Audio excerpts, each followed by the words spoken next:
Hello, everybody, and welcome back.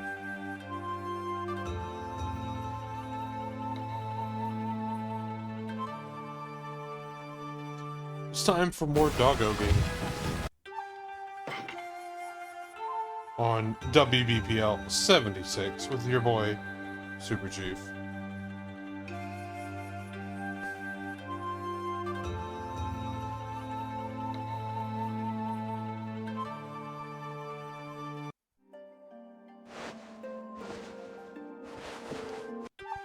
Hey, yes, good doggo time.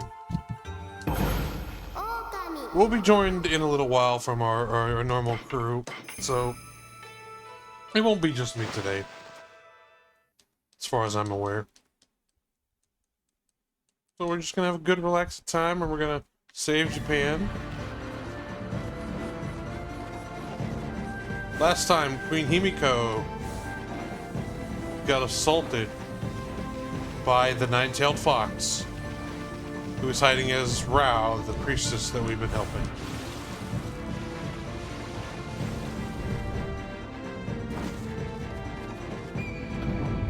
So now we gotta head to Oni Island and get that bitch.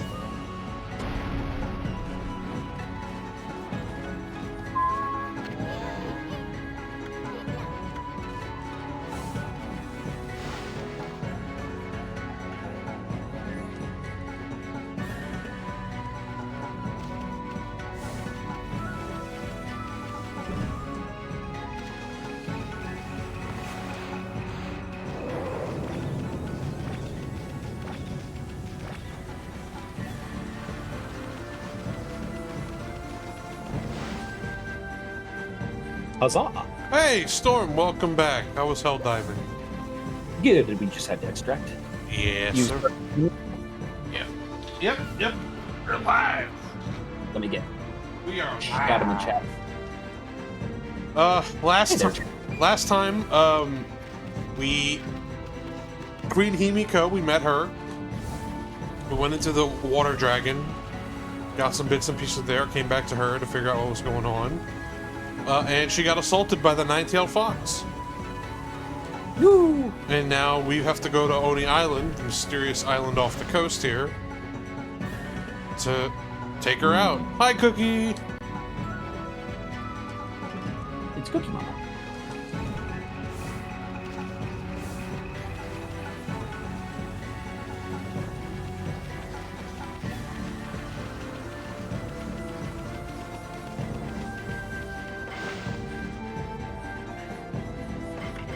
Do a little saving. We do a little saving.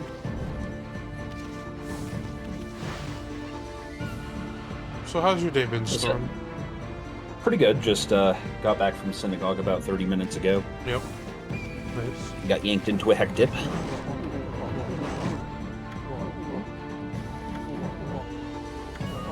How you doing today? Oh, hanging in there.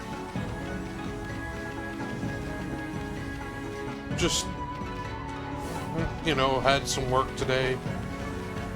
And, well, I mean, that's really all I can say. I worked today a little bit, and now I'm here. Yay. Yep. Sensible.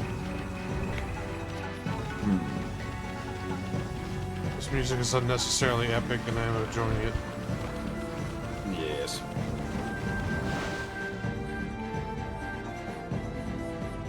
Where do we have to go?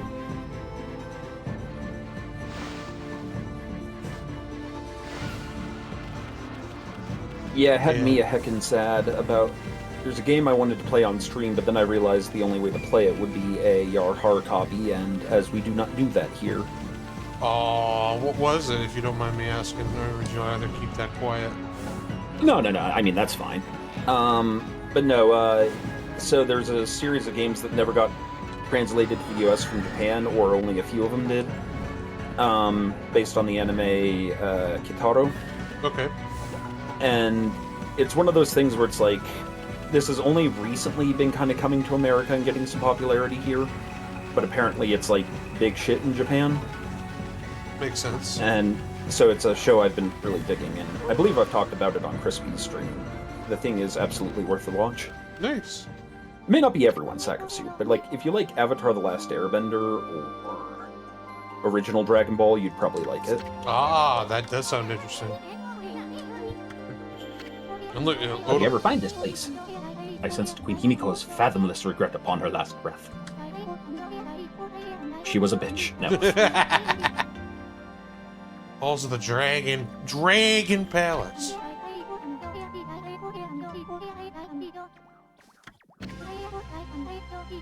So, unfortunately, we don't have Goat's game today, but that does mean I get to be here for the full time. Hey, there we go. In fact, we're that's good because this is, I believe, we're about to get to the final dungeon of part 2 of 3. Ooh. Also exceedingly wunderbar. Can't break the barrier. That's right. Rooster Buffalo, yes. Hello. Ah, he's fetching a friend into the Discord. Make them watch us! How are you, Brewster? How are you, Cookie? How are you, Apparits? Hi, Otohime. Otohime, another name that pops up a lot in Japanese myth. And for those of you One Piece fans, she was in One Piece. Otohime. Otohime. Yeah. Wunderbar. Otohime.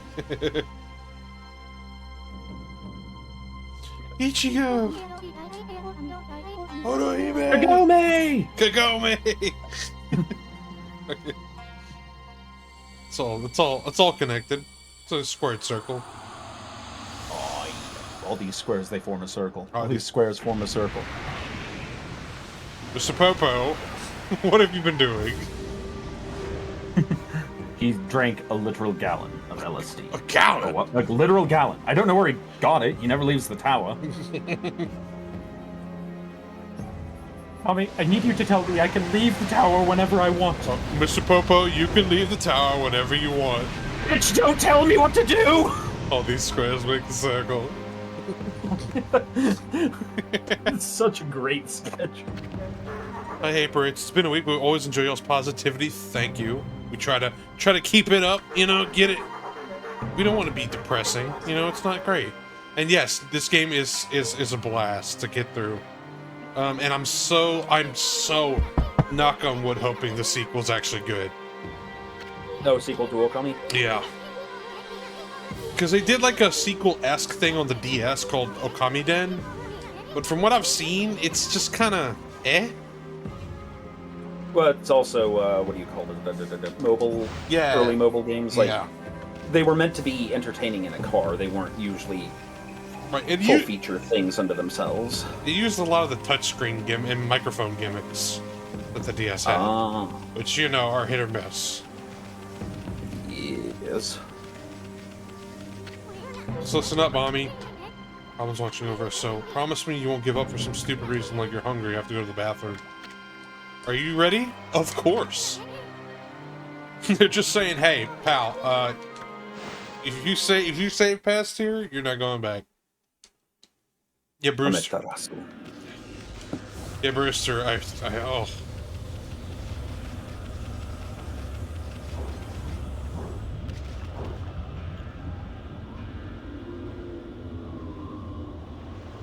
Is one of those kind of undersung games. Like it's not unheard of.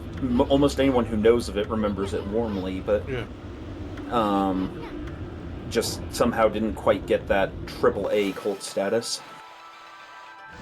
Yeah. Not AAA as in like AAA studio, but as in like big name, big money, big sales. It didn't achieve. Well, yeah. This was one of the Clover Studios games, which sold awful. So it was this, The Beautiful Joes, and God Hand. That's right. I remember my friend, he had bought all three of those pretty much at the same time because he was like, I liked one of them, so I'll like all of them. Right. And he was mostly right. Yeah, no, it's a unique quality. All the guys who made this game and Beautiful Joe and that went on to make Platinum games. So for you Bayonetta fans out there... And actually, I can see it a little bit in the game style. It's Hideki Kamiya, you know. He made he was the director of Devil May Cry 1, and then they gave him Clover Studios to do his own thing, and unfortunately, for whatever reason, none of the games sold well. Which, you know, is the minimum requirement. But they're good. That's the, you know, it sucks, but it happens. Yeah. Pearls, yeah, but we're on Oni Island. This is one of the big, like, end of chapter dungeons they usually have, where it's like, use all your abilities. It's, you know, work your way through. So, actually, I could see why this didn't sell, not on the grounds of, like, it wasn't good or something, right. But, it doesn't have an immediate grabbing, like, front cover. It's a stylized, kind of artistic-looking wolf creature. Yeah. That, in and of itself, is, you know, supposed to look like a painting. I think, though, unfortunately, without having a human face on the cover, or if there are other similar things that usually grip the audience more. Right. Also, do think about this. It came out the same year as Twilight Princess. There was another Zelda-like wolf game. Yeah. That was gonna eclipse it no matter what. Yeah. So, they're both...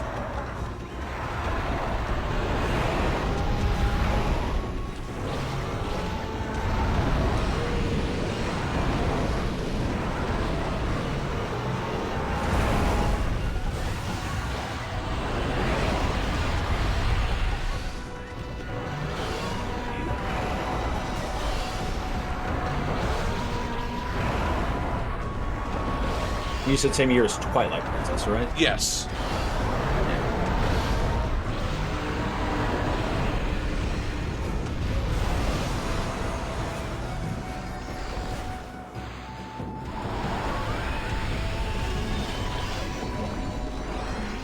Can you paint with all the colors of the wind?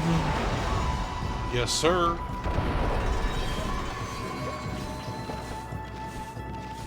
You can own the earth and still get all your ass kicked till. Alright.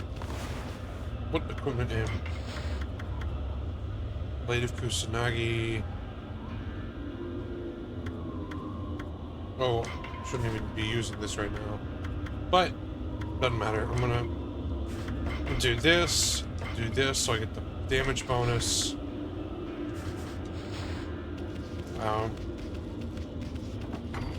We going in. God Hand did review well.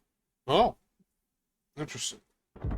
I mean, I can see why. It's like, you know, it's kind of like it's kind of like a precursor to that game Sifu we played, but still way more batshit and has like a fully customizable moveset to a much larger degree.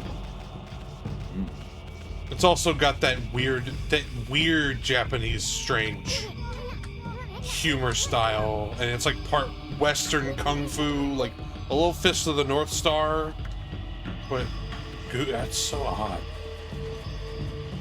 You know, and I have a theory on that. Like, I think English comedy comes out of, like, well, the World Wars and just sort of British Imperial soldiers having to be, you know, Imperial soldiers.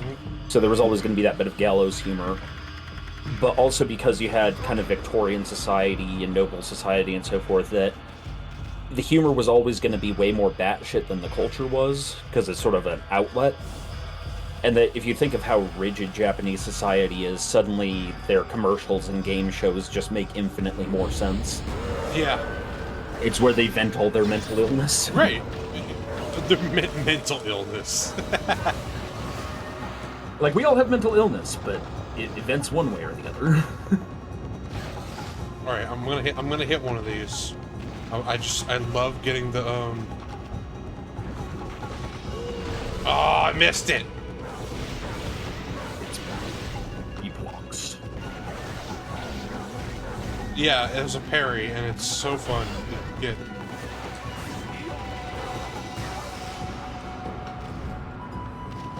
There it is.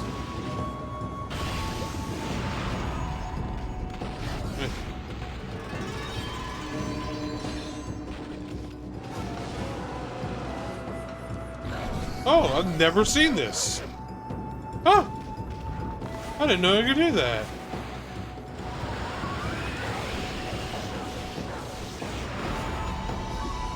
Worrying Unmuto noises. Oh, it didn't review well at the time. Only Super Best Friends kept focus. Yeah, Super Best Friends did play a lot of that.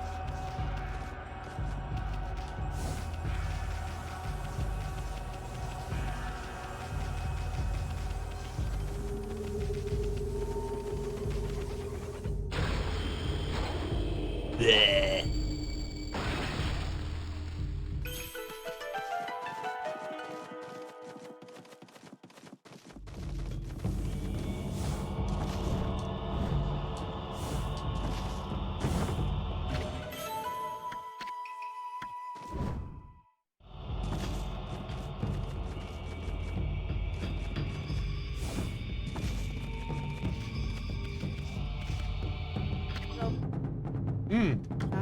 Excuse me, good sir. Might I ask what you are doing here? Scrap of paper. Do not assort me with such an unflattering name. My name is Toby. Oh boy, that's reminding me of something else. Evil being Toby. Your name is Toby. Yeah, you know what I'm getting at. Yep. Oh yeah.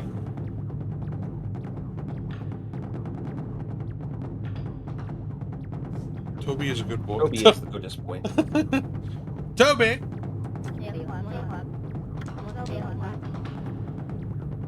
Which Toby are you talking about? So, Are you talking about Obito Toby? I'm talking about that movie from back when, Roots. Oh, okay. Yeah, so I'll let you as the audience look that up. It's actually a really good series about the end of slavery in the United States. Yeah. But there's a really heartbreaking scene where they're forcing somebody to take a different name than their birth name, and so they keep telling him his name is Toby. Yeah, when I think Toby, I think of Sherlock Holmes' dog buddy, Toby. Yes, LeVar Burton. It was LeVar Burton played Kodakite or Toby. Udakinte. I wish it were LeVar Burton. Yeah, that's what he's referencing when he yells that next line that we're not allowed to say on chat. Yeah. I wish it were LeVar Burton. Rainbow rebate. Ah, bum, bum, bum, bum, bum, bum.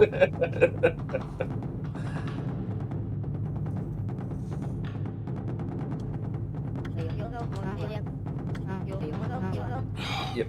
So yeah, there was 1990. Or there was the 1977 version. Then they remade it. I want to say in like 2003, 2004.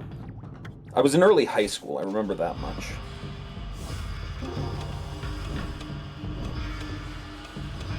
Oh, damn. I wish it was Lance Reddick. No spikes for Doggo. Right.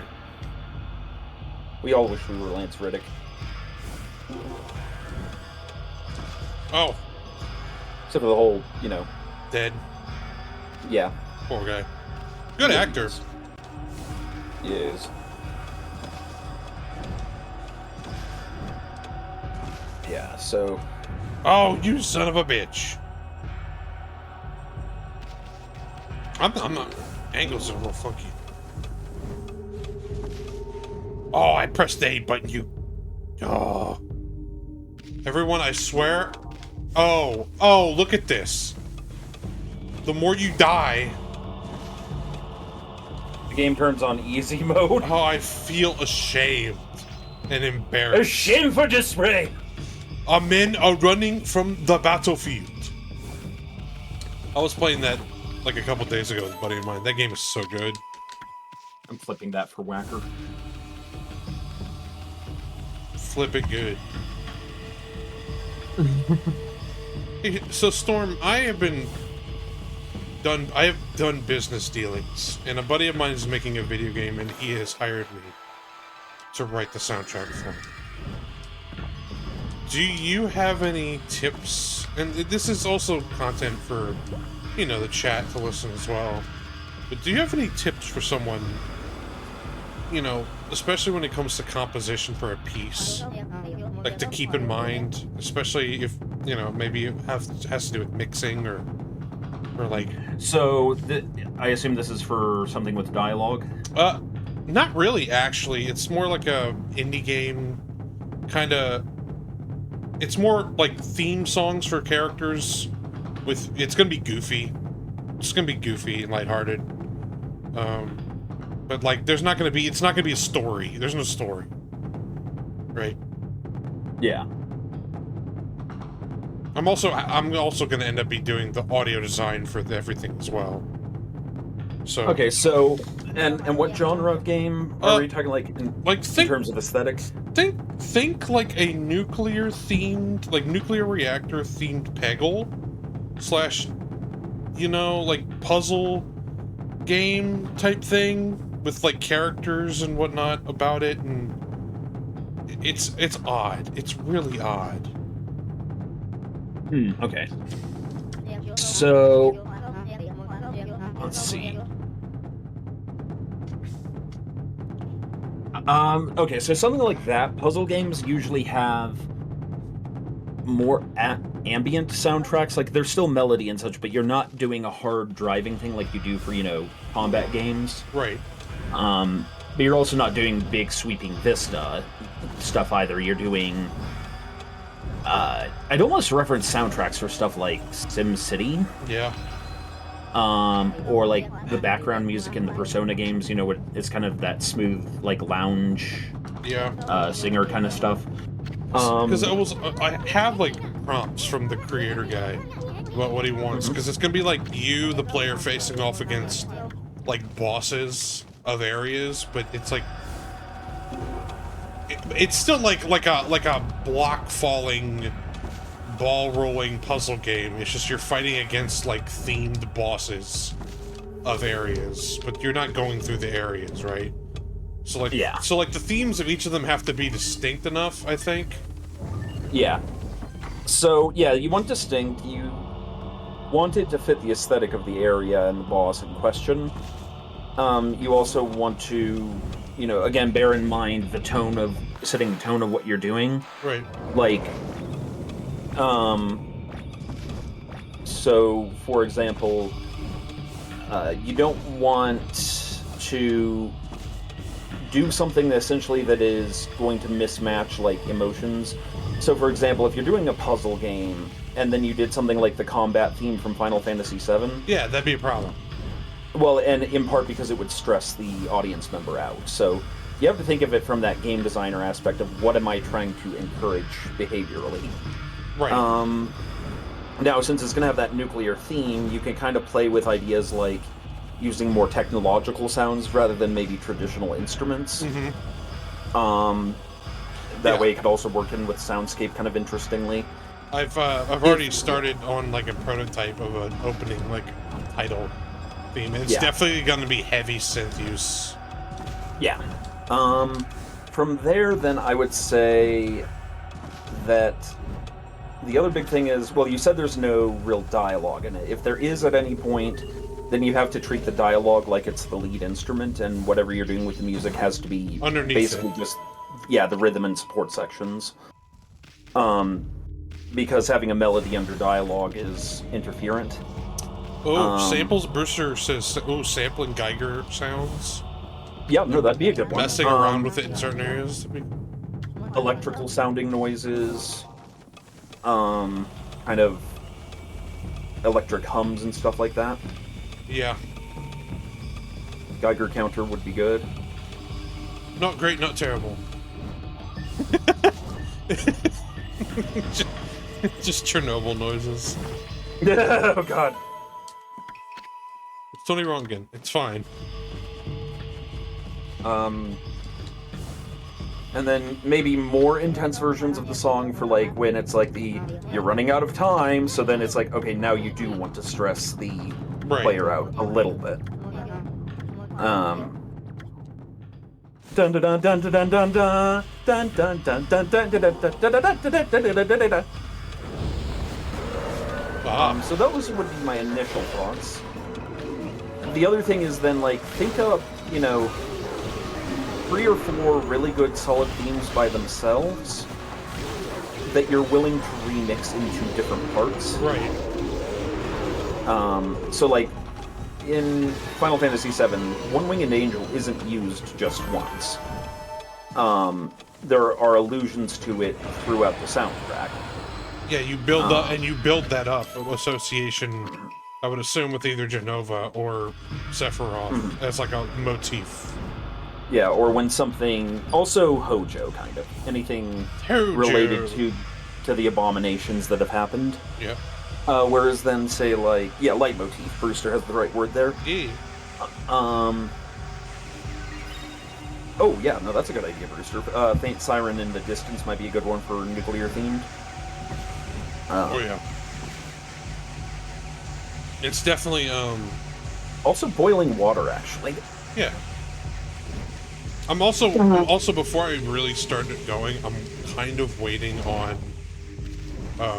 some art assets to be made first. Like primary, like, because there's, like, basic UI elements have already been designed, but I kind of want to get the art of the characters so that I can look at it and go, yes, or no, for whatever it needs to be written. Samurai, how dare. Don't play FF7 too loud. You might attract Genova's witnesses.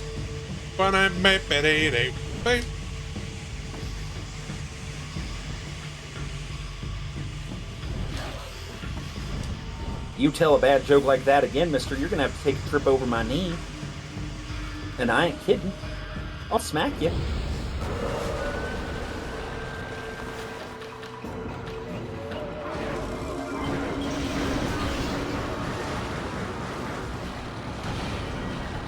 But,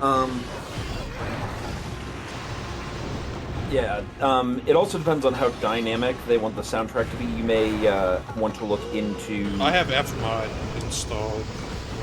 Okay, well, when I say dynamic specifically, like, trying to think of what the right terminology here is, because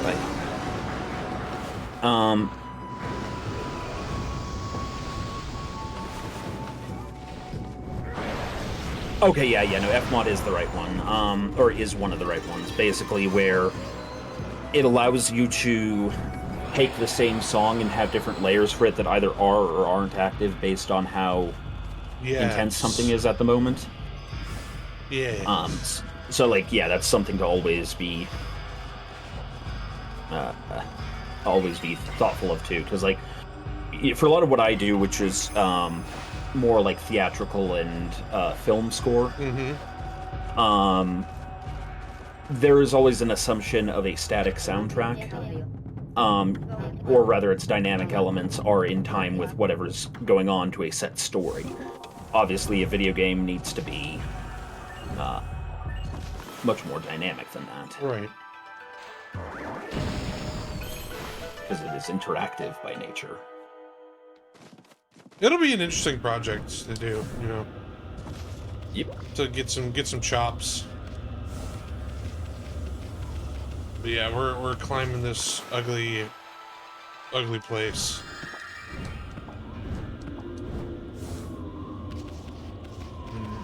Got the key.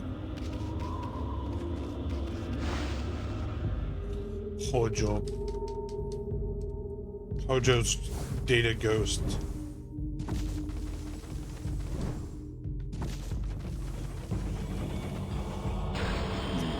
You must fight deep ground. Yes.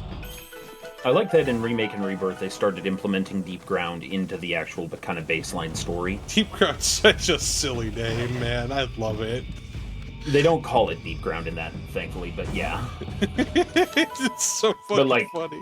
The elements that were actually right. Interesting from that concept. But yeah, Deep Ground is Deep Ground. kind of a weird motif.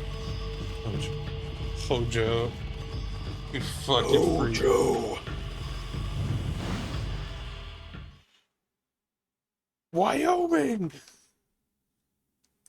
Okami! Washington! Okami! Kagame!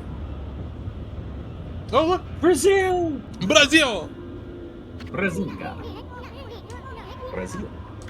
Look, it's a tiger. Storm.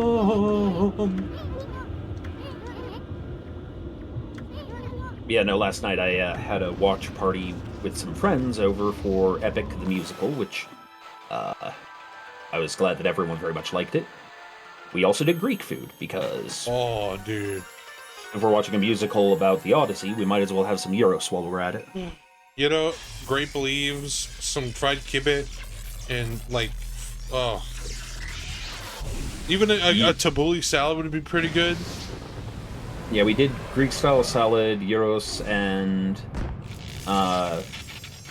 Jaden, our cook for that particular thing, made, what do you call it? Falafel. Oh, dude, some good falafel does hit hard, though. Yes. I had, where I live, there's a very large Lebanese population, and I grew up with a bunch of girls from one of the big families. And I had the opportunity to have some of their mom's grape leaves and like all that, and oh my god, oh, It is yummer. it's delicious. Yeah.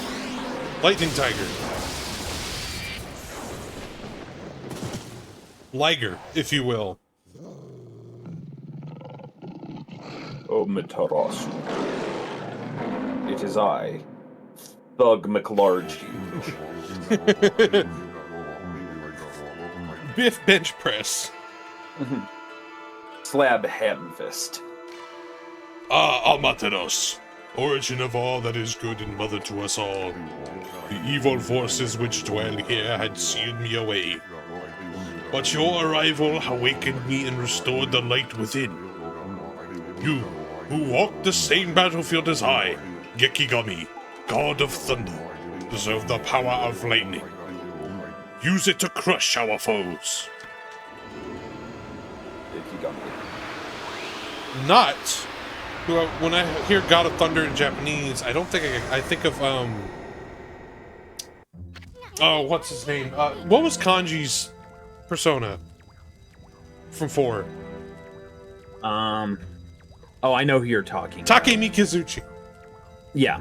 Well, there's also like 8 or 9 gods of thunder in Raiden. Japanese mythology. 'Cause, Raijin. yeah. Monten and Hiten. Yeah, there's tons of them. Raijin, yeah. Because of multiple regions, and Japan was big enough to sponsor, like, dozens of variations of each myth. Yeah.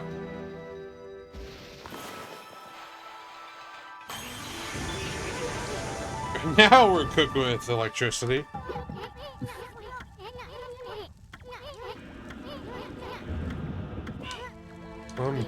There's only one more brush technique to go. Raijin and Fujin, Monten and Hiten, Kaminari, Raiden. I think Fujin was the wind, though, specifically. Yeah, Fujin is wind. And she likes to yell single words a lot. Yes. I never... Whereas the Monten and Hiten version are thunder and lightning. Hell yeah. Oh, it's like those two... It's those two dudes from, that one episode of, Inuyasha? Teen Titans. Oh, yeah, they also show up in Teen Titans. I actually haven't watched too much Inuyasha, to be honest. It's mostly pretty good. I mean, it's... What would I call it? It's a drama. I know it's like a... It's very... I've heard it be very soap opera-esque for an anime. It is. But more specifically, what it is it's something that we would later call Netflix and chill vibe. Which is to say that the story actually is largely focused on the female portion of the audience. Yeah. But you have some really badass guys on screen who can kick the crap out of people so that the male audience is satisfied. Right. Good boyfriend and girlfriend kind of content. So think like Supernatural almost. It's like Right. Yeah, this is a story about slaying vampires, but these are also some handsome, wounded young men who are just barely approachable. Supernatural's a weird one because I will hold Oh, it's on. so cheesy. I will hold on that the first. I've seen 11 seasons. Yep. The first 5 still I will consider are that if perfect. yeah, they are a good supernatural show for beginning, middle, end with the story. It doesn't get too into itself, and you have your plot, you have your arc, and everything's good and fine. While there are tons of fun moments afterwards, like you can separate those two hard. Oh yeah, like there's lots of good episodes after the end of season 5.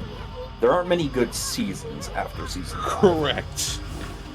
I mean, they have a whole episode in where they go fight, or Scooby-Doo dies, and like, you had a crossover with Scooby-Doober? Like, fucking why? Yeah, that was probably fan service, really, ultimately, and I mean that in the positive sense of the word. Oh, it absolutely is. I do have to say, one of my favorite shticks in it is when they're at the convention for the author that didn't realize he was a prophet who had been writing about their lives. Oh, Chuck. Yeah, Chuck, and everyone is like asking him, so what about the latent sexual tensions between the brothers? Was that an intentional element? And you just see the brothers in the back glaring at him, and like Dean's drawing his finger across his neck and implying like, I will kill you if you agree with this. Right. He's like, don't you fucking dare. Don't you think about it. When that didn't, when that actually meant something. Yep. When we didn't find out who Chuck really was. Mm-hmm. Yeah, I watched all the way through the end, and I'll admit I was a little disappointed that they basically chose to go the JRPG ending route and fight God. The Shin Megami Tensei fucking... Yeah, like, the neutral ending. They literally did the neutral run. They didn't pick Chaos nor Order. Yeah. And it's like... Yeah. Yeah, you go for it. Oh, just basically, it's kind of basically what you just said. It's like, it's a whole lot of so inoffensive it becomes offensive. Right. Like there was no risk taking. No. They kept adding characters and changing characters, and like I'm like, dude, I'm so done. I had a friend ask me to try to describe the story after season 5 was over, just because they wanted to know if it was worth watching onward, and I told them, honestly, you probably wouldn't enjoy it. I enjoy it, but that's because episode by episode it's enjoyable.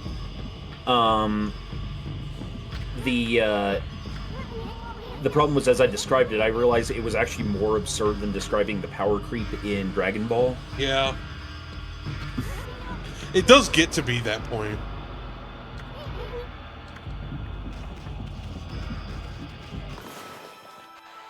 See above statement, said Prince of Samurai, which, yes, that is very accurate. But yeah, actually bringing me, between this and talking about Supernatural, bringing me to the anime I mentioned earlier, Gegege no Kitaro. It's one of those Japanese names where onomatopoeia. Yeah. So it's the sound a frog makes. Ge, ge, ge. Ghetto. Yep. But it's also a synonym for creepy, or for the cackling of a witch, or spooky, or spoopy. So the name translates essentially to creepy Kitaro. And the best way I've come to describe it is, what if Geralt of Rivia was raised by Mr. Rogers?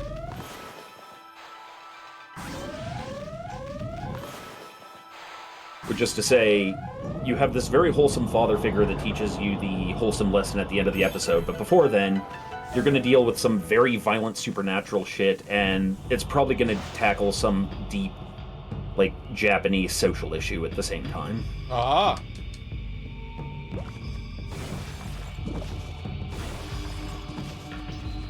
It's like, this episode is about not bullying people. Because if you bully people, they might, make a bad decision, die, and then drag you to hell because of their spite for you.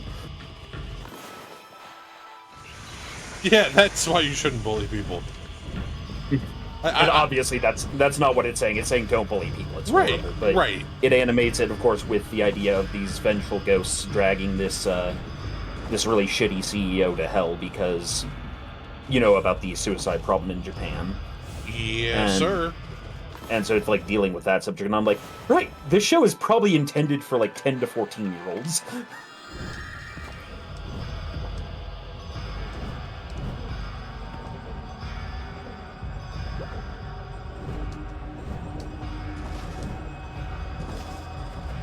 Well, you know, Japanese shows have always had a different way of touching on social, like doing mature themes with kid shows.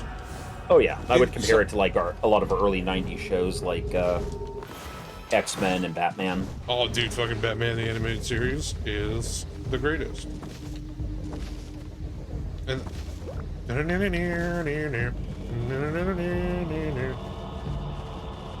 Grease, a murder mystery series that tackles the aswang of the Philippines. oh, that's Interesting. Wait.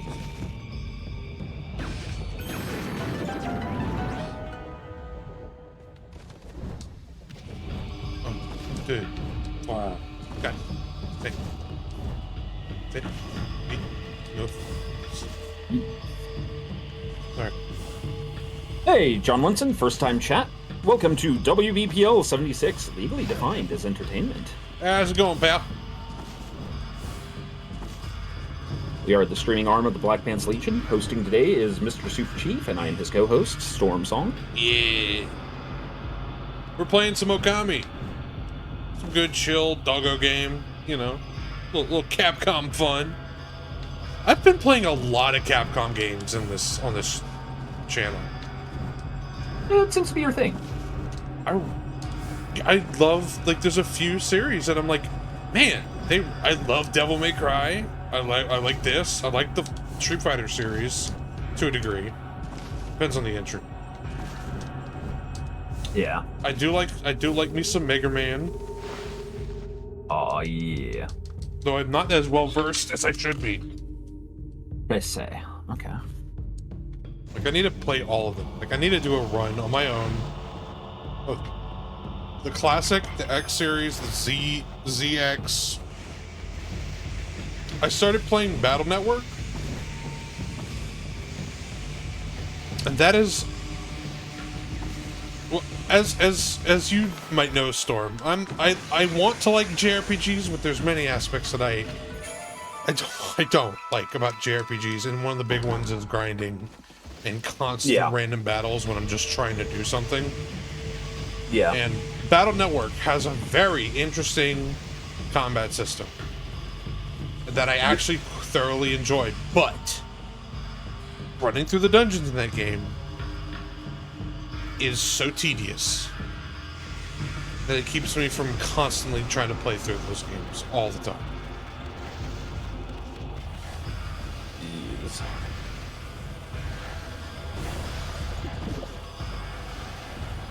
That's why I like speed up features, because I am a baby. Understandable. Well, yeah, no, it's one of those things where it's like, I honestly play JRPGs a lot of times because I like the style of story. Right. But yeah, I can definitely see where the grind of it would get to people, because even for someone like me, they can be too grindy at times. Mm-hmm. For sure. It's also like, one of my favorite games of all time is a JRPG. That is Paper Mario: The Thousand Year Door. And so, like, it's a very specific style. And I like being able to see my enemies. I like being able to not have to grind and having interesting mechanics. It's kind of why I like Shin Megami Tensei, is because I could, even if I generally know, because some of the games have like, oh yeah, it tells you when you're about to have either a random encounter or you can see it. The mechanics are fascinating, especially with the press turn system they added in 3 and whatnot. You made a door. And there he goes. But I also like all the Mario RPGs and anything with action commands I find good fun. Yeah. Though You might like some of the more recent Final Fantasies, like 15 and 16. I have beaten 15. Right, we talked about this. That's right. Yes, I have beaten 15 when it released, so it wasn't even finished. But I enjoyed it. I did enjoy it, though the story didn't really grab me. Like, I liked the characters, and I had an emotional reaction to the ending. Yeah. But it was like, looking back on it, the story's kind of nothing. Yeah, 15's a very flat game. Like, it's baby's first it's baby's first Final Fantasy. Like, it played, like, it's fine. And you could see they took inspiration for that for the remakes of 7. Yeah. You know what, if the rumor is true, the remake of FF9. Oh, yeah, that'd be a good one. That might, because... Yeah, if that's true, that might actually try that out, because FF9, I've seen gameplay of it, and I think I'd like it. I just also think that, 9 was also one of the less grindy ones. It was made to be more approachable than, like, 6, 7, and 8 were. Yes. 8 pissed me off so much. 8 just had such an oblique system. 7 was just kind of old-school JRPG, as was 6. So, like, they were slightly more inapproachable because they were, you know, like... They were very much you've made your choice kind of thing. Like, if you didn't get this thing back then, you know, you're not getting it later. Right. But yeah, then 9... Like, 9 still has a bit of that old-school JRPG to it, but it's a little more merciful in its design. And, of course, big surprise Whacker doesn't like because all the characters look like, you know, chibi. But, like, some of the characters are hideous, but overall, I love the set design and the world design of 9. I think it looks great. Yeah, at some point, I feel like you adjust to it, and then it just becomes the setting. Brewster is having a trauma reaction to our discussion of FF8. Dude, Brewster, were you here for my playthrough of FF8 when I first started streaming on the channel? It was... it did not end well. Yeah, we got to near the end, and then a split. Yeah, I did not finish it. I got to, like, the Lunatic Pandora, I think I got to.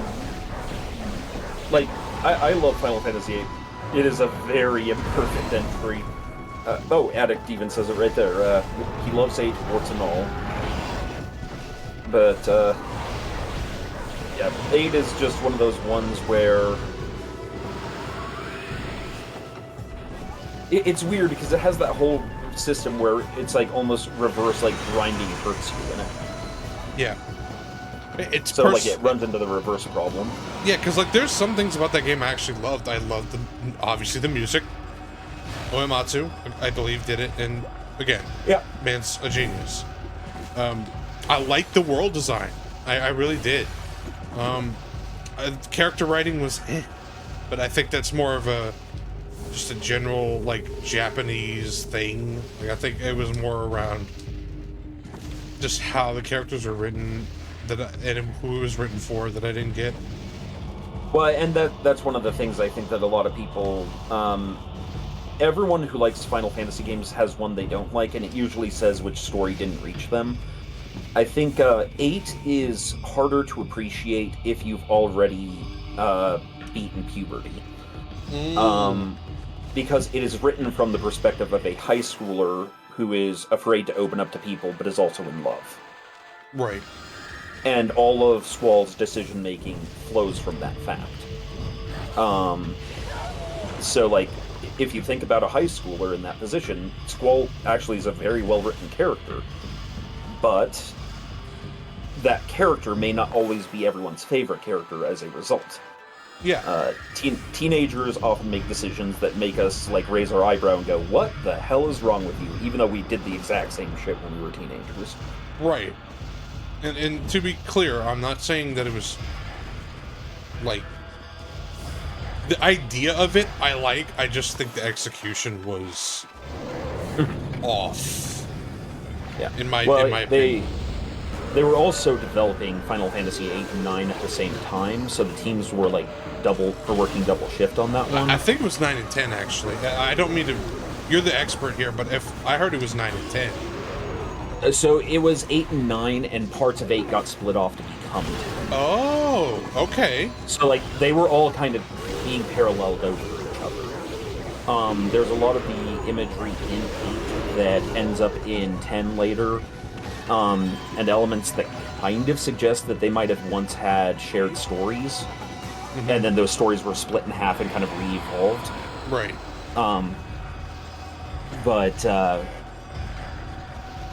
But yeah, and again, that's somewhat stuff that the developers have said that's somewhat conjecture, because Japanese developers love to be vague.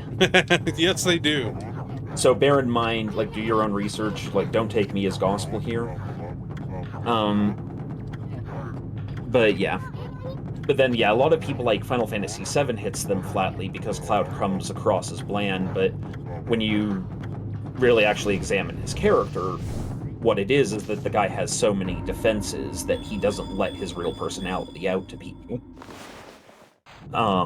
He's this deeply traumatized person that has just chosen to be a blank wall. And so for a lot of people, that equates to a boring character. 9 became more interesting for me once I started realizing how much of Zidane's behavior was bluster. That it's his way of coping with, like, grief and difficulty, that he's all, macho, Don Juan with all the women.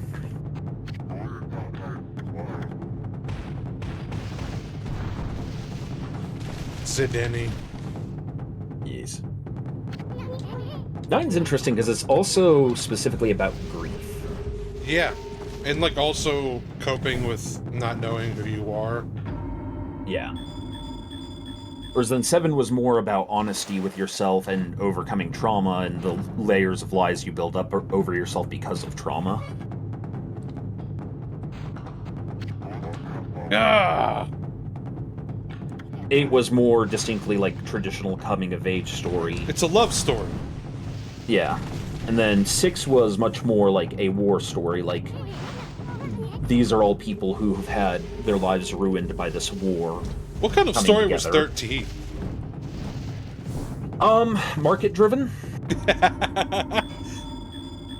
So, like, the marketing meeting that went behind that, from what I understand, and I feel like my research into this was relatively reliable, but the problem with 13 is the only character in it who was actually, like, originally designed was Zaz, the guy with the Choco Fro. Oh, yeah. And he was supposed to be the original main character, but they told the developers, like, because a lot of the older developers were beginning to approach retirement, they were taking more leadership positions. So the younger developers came in, were having to kind of, get with the program quickly, and had less clout and force of personality in the company. And so then, as a result, the marketing department was basically able to push them around. Yeah. And so they basically got instructions that amounted to something like, we want something like Eevee, but he has to be more emo. We want a female Cloud. We want... And it was literally the most, like, boiled down, market-focused versions of these previous Final Fantasy characters that had otherwise tested well. And so 13 has a very questionable design premise. Like, the game in and of itself, the story isn't bad from what I remember of it. Right. It's just that the game itself is... The story is flat, and the game is a hallway. 12, on the other hand, had the distinct problem of being really interesting world building and interesting characters under that world building, but the story was too slow to stick in the mind of the player. It's like, all the story beat elements in it are good, but all of them dry out before you get from one to the next. Right. Yeah. There was also that trend. Didn't 12 also have the case where their original main character was, like, some grizzled veteran dude, but they put in Vaughn as a last-minute market decision to appeal to demographics? Yeah, so originally there were going to be 4 characters. It was going to be Balthier,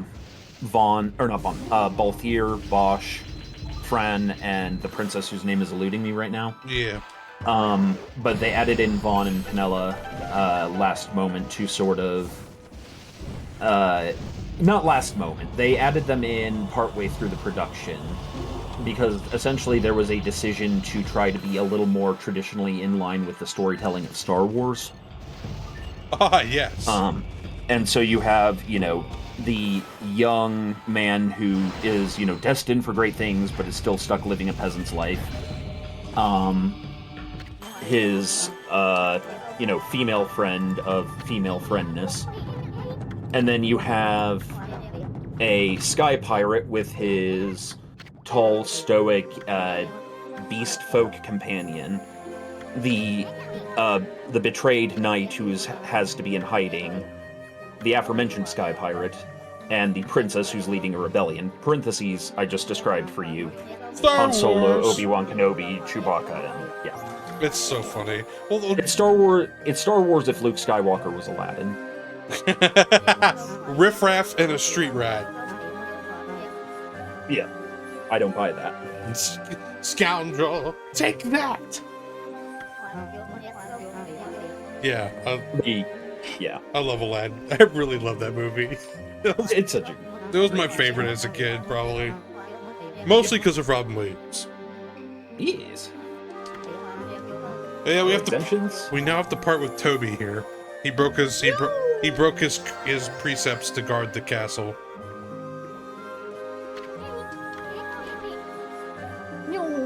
Yeah, we raced him. He exploded. He had an honorable death. He did what he did. He died doing what he loved, racing. And Happerit says, "But I find him rather tasty. Gotta eat to live, gotta still to eat. Otherwise we'd get along." Bam! He's got a sword! You idiots! We've all got swords! Yeah. Because, basically 12, the story was going to follow Bosch's quest for redemption, Balthier's quest for his father's redemption, Thrawn's quest for her people's redemption, and the princess's quest to redeem her people, or her kingdom. Mm-hmm. Vaughn has some vague element of he's trying to redeem his brother's name, but it's lost in the weeds of everything, and Penello is there. Alright. And so then that redemptive theme is kind of lost in the weeds. Hell yeah. Alright, boys, we're in it. The boss fight with the nine-tailed fox. Kitsune Kyubi. Here we go. Kyubi no Kitsune. Exact. QB! Are you ready? Are you ready? Ding ding ding ding ding ding ding ding ding ding ding beep beep beep. What does the fox say? Oh.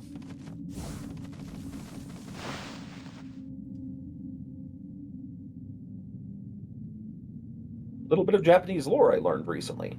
Mm-hmm. If there's lightning and rain on a clear day, it means that a fox spirit has just married a human woman. Oh.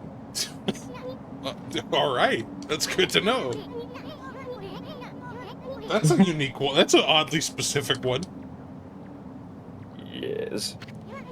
Now, where's that fox-headed witch hiding? The great Isun's gonna avenge Queen Himiko.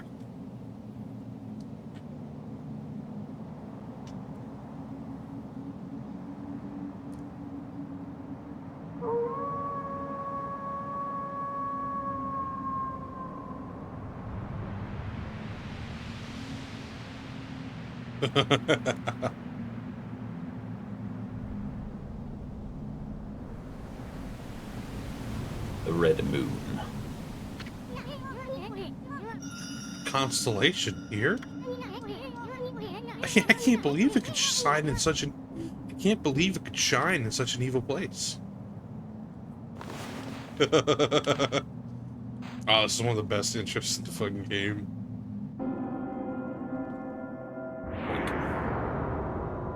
Oh.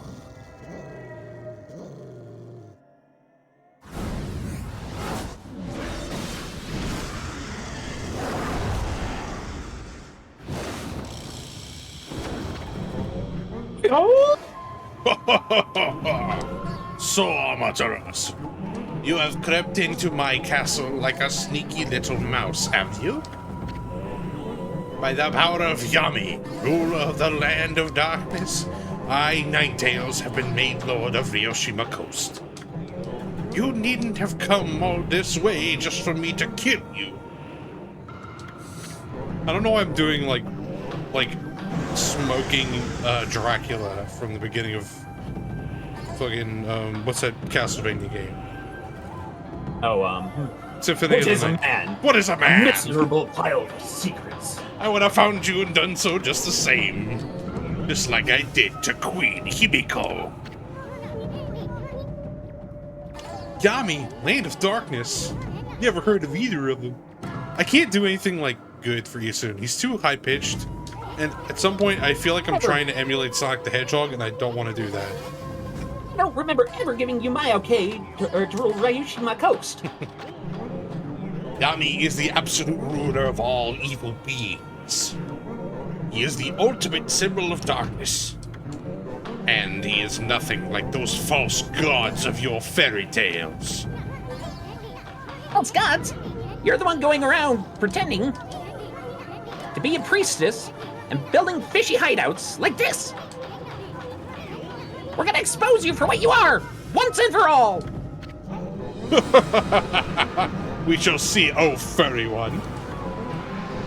Prepare to face the wrath of my terrible power. But enough talk. You. Enough talk. Have at you. Yeah, and this one actually takes place. This first part of the battle takes place in that area that we usually fight the where we find the spirits at, which is interesting.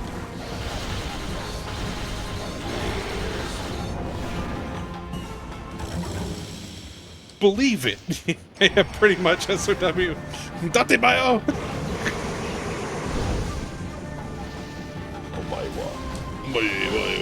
Okay.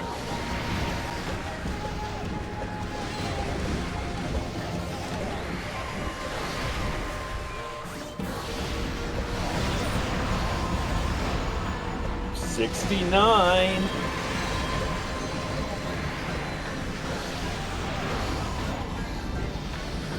You better not stop. I will have to stop you. Okay. That was a reference to Rurouni Kenshin, the English dub. I remember catching that late at night, waiting for like Dragon Ball to start, or my favorite, Yu Yu Hakusho. Also good. Oh yeah, that's another reason you should watch Katara at some point. Is it's actually the inspiration for a lot of those shows like Yu Yu Hakusho and Inuyasha. Oh, dude, I love that shit. It's...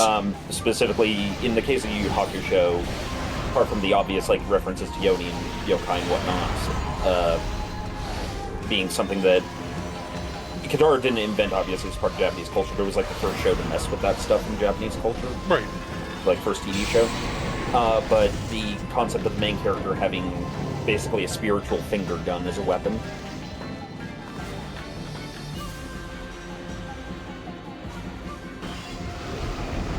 Yep. Don't explode!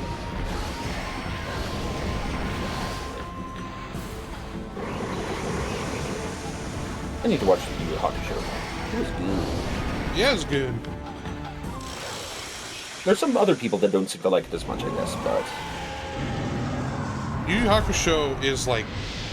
It's fine, it's good, and then it hits the Dark Tournament arc, and then it's great. For 2 arcs. And then the last arc is just... rushed. Yeah. Such is the way of things. Like... That last arc was, I believe, the one... Yeah. That's the one where you find... Yeah, they go back to the demon world and do the whole thing there. Oh, I fucking skipped the cuts. Ah. You silly Billy! That's fine. Can you go back with cutscenes? No. It's too late. But it's fine. We didn't miss much. Waka's here. Waka waka! Bonjour, Amaterasu. Been on a little fox hunt over on Oni Island, have you? By the looks of it, I'd say you've been having a rough time. Was that wily fox really so formidable?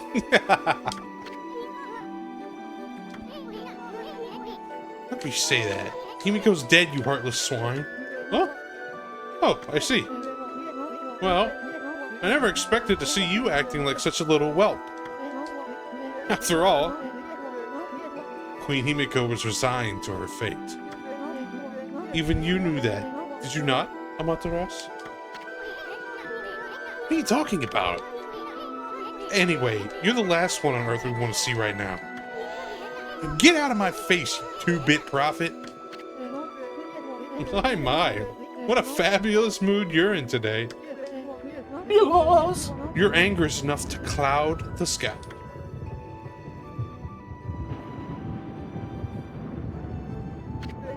See, I told you. That thunder's coming from north of Shinshu Field. It no doubt heralds the coming storm. Well, ma chérie, I must bid you adieu. But first, let me leave you with this. A shocking zap, and it opens! Whew. Feels good to get that one off my chest. Ice the Bite, yeah, we unfortunately had to end Red Fox. I'm coming! Oh lord, I'm coming! Elizabeth! Funny. But yeah, so at the end of that, I think we get kind of a sense that there's still more going on behind the scenes that's causing all this suffering. Yes. Waka is French. In the direction of the evil that sprung from the wily fox's body. Then it went German. Oh, I'm terrible. I only just realized that Waka's wearing a Tengu hat. Yes. Kasari Tengu. Waka is a fun guy. He's also blonde. Mm-hmm. We have only met one other blonde character in this story. I'm just remembering back to that night in the dojo where we were doing Bad Kung Fu Movie Night, and one of the episode or films, there's a party's like, the American is here. And this Chinese actor with blonde hair dye in complete whiteface comes out. And we just all start howling laughing because we just couldn't believe what we were looking at. Oh, I love it. I love it so much. It's the best. Alright. God, I need to remember which movie that was. That's so funny. Waka is a fun guy? Mushroom yokai? He might be. You don't know. I don't know. You have the right of it, Samurai. Nothing beats wire-guided shark missiles.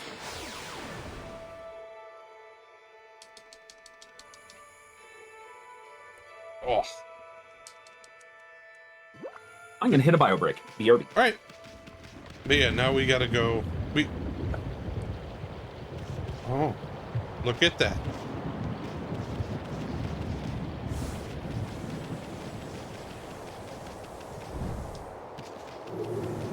Yeah, let's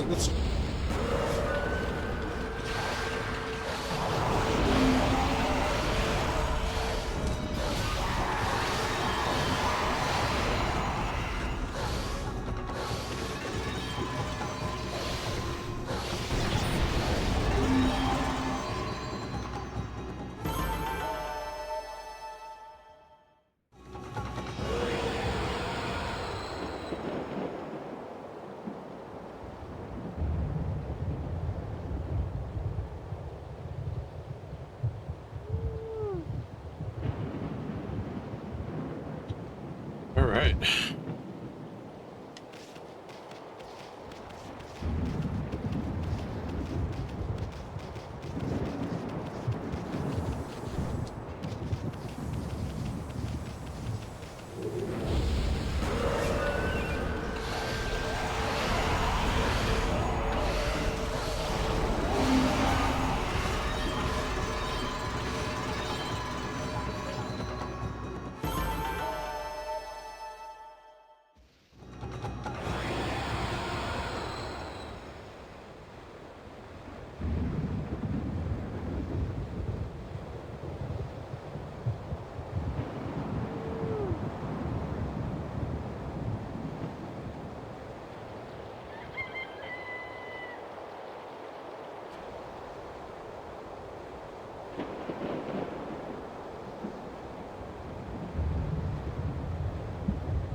Irate. Hello.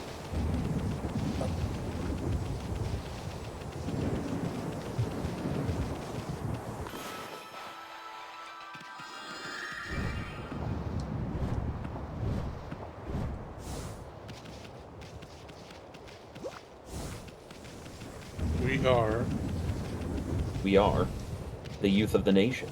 We are. The youth of the nation. So we were told to, zap and it'll open. And this has been here since the beginning of the game at Shinshu Field, the starting shield. Yes.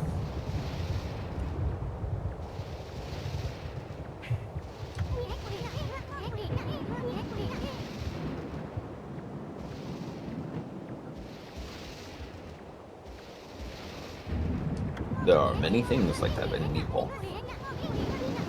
No one knows when they were built or even who built them.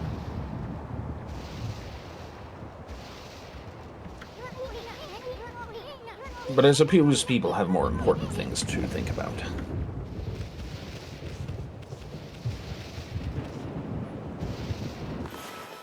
Lightning? Lightning. But we have heard, and we do know, and I think the cutscene that I skipped says it, that there is something brewing in the north, Japan.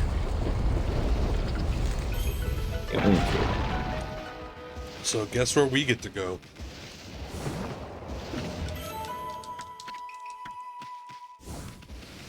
Possibly my favorite area in the game. And that's because of my own biases towards weather.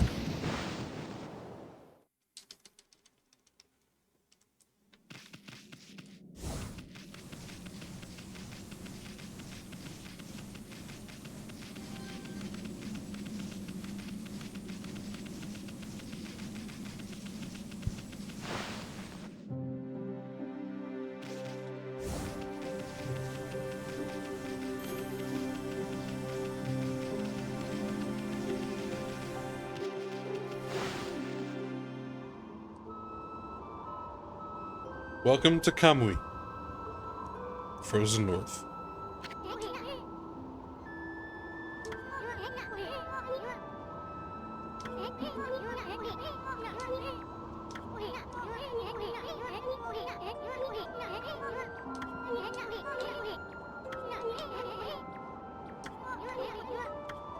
That's interesting. I guess that makes sense. To make that the Frozen North. Yep. Because Kamui is the Ainu people's word for a divine being, the way the Japanese would say kami. Yep. And the Ainu people are the northernmost tribes in Japan. And if we look at our map, look where we are. In fact. On Yep. Hokkaido. Yep. Hokkaido. One of the places I've always wanted to visit was Sapporo in the Hokkaido region. It always looked fascinating.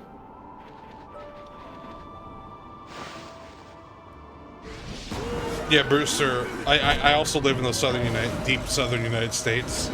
So any chance I get to see snow is a great day. Yeah. Whenever I go to visit, like, my sister or Whacker, just because Whacker and my sister live in the same relative area. Right. I nearly boil alive because it's so darn hot. Well, it's hot and it's also humid. I grew up in essentially a zero humidity area. Yeah. Like, I'm on the top of a mountain in the middle of a continent in one of the driest regions of that continent, save for the Mojave. The Mojave. Yeah, like, I do not understand the concept of humidity. It blows. Well, why must there be atmospheric soup? It's an everyday thing. Like this year, this winter was the coldest winter we've ever had, with the most snowfall we've ever had, and it was amazing. Like, we had proper, like, several feet of snow for the first time in nearly 100 years. It was insane.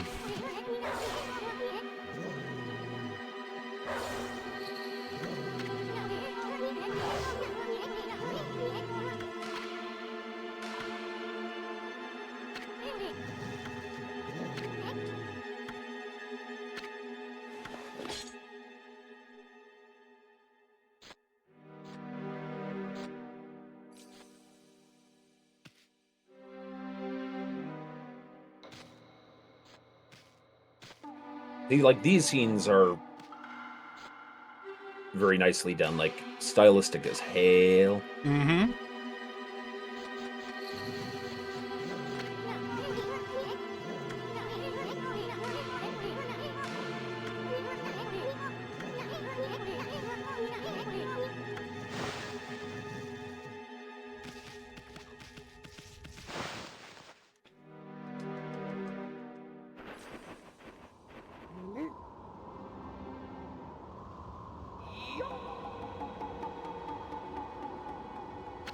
Yo.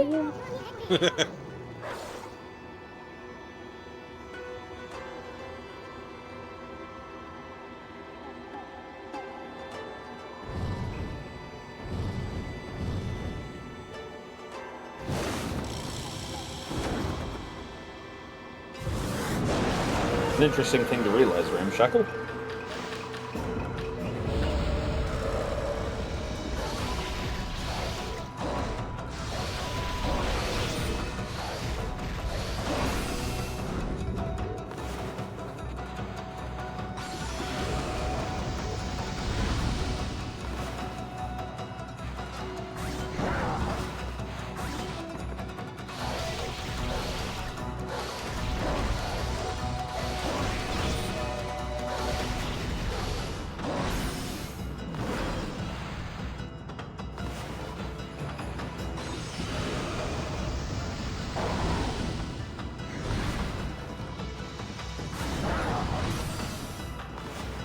Ah! Things are actually starting to get harder now, so that's pretty good.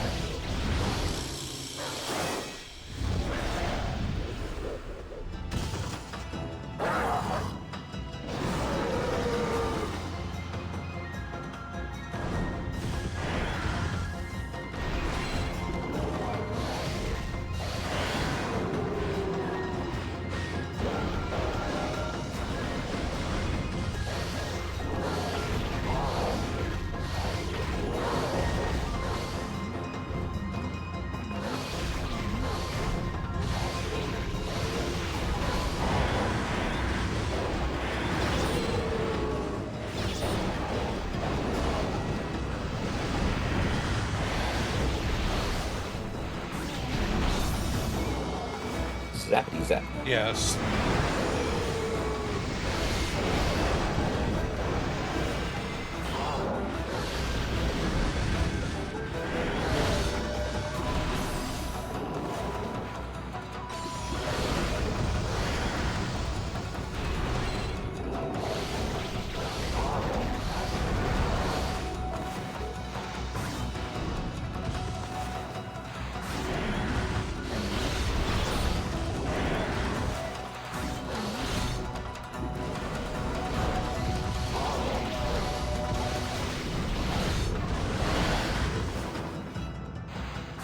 Sorry for the low commentary here. I'm actually just really fascinated by this one. Oh, yeah. It's a good one. Ah. Almost got him. Yep. Oh.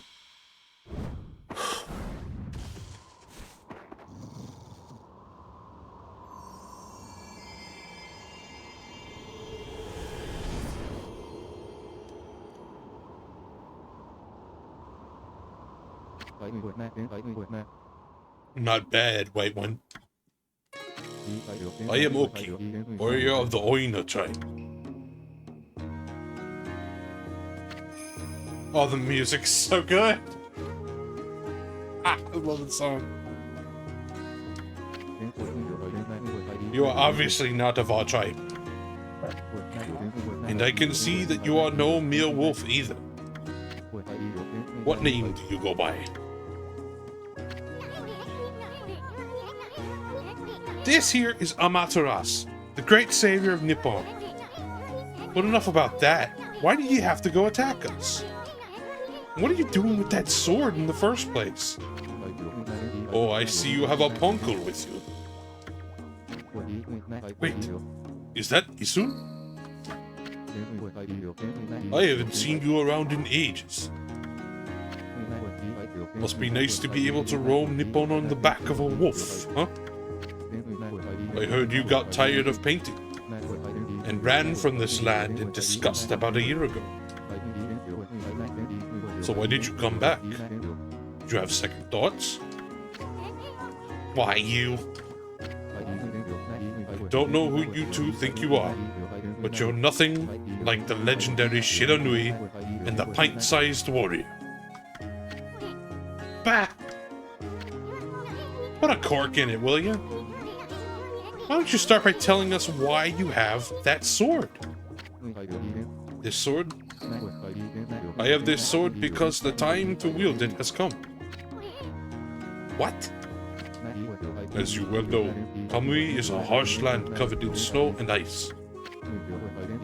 And the monsters that infest the region only make our life worse. Yet we, the Oina tribe, have managed to survive to this day. It is because the sacred Ezofuji mountains have watched over us. However, our mothers and protectors, our most sacred of mountains, have been taken over by those demons.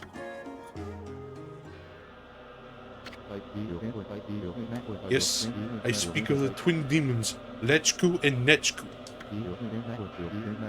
They had been imprisoned at the twin summits of Ezofuji, but they suddenly broke free one day and began their deadly assault upon the land of Kamui. Snowstorms grew more intense, transforming Kamui into a frozen wasteland. Those demons are back?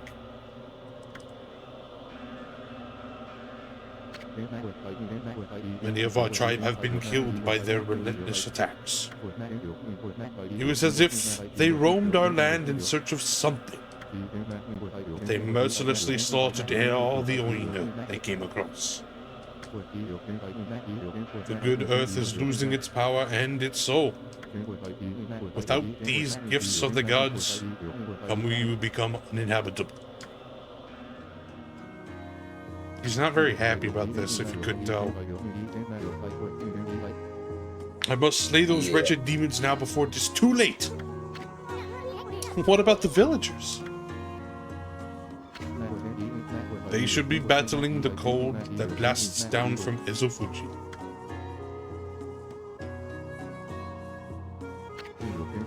After all, our village lies at their base. It is only a matter of time before Kamui becomes an icy tomb. An icy tomb? Then what are you doing out here with that guardian sword? Why'd you bring it out of the village? Did I not say the time to use the sword has come? You've heard of the prophecy of salvation, have you not? The wall of ice shall shatter and open the way to the heavens when Kutone, the guardian sword, glows silver. It means that when this sword glows silver, ridding the village of this abominable blizzard will be child's play. The sword's gonna start glowing?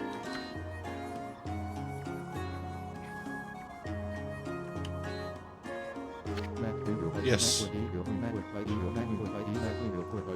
But Kutune will not wake until it has tasted more monster blood. So I will continue slaying the foul beasts wherever they may be. Until Kutone lights our way to victory.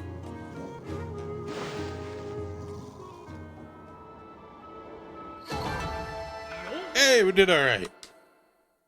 But yeah, if it was a subtle nod before, then the name Oina makes me pretty confident this is supposed to be the Ainu people. Oh, 100%. Like, it's like we're in Nippon. Yeah. Like, it is clear we are in a mythological ancient Japan. Oh yeah. Which I kind of dig that they're not like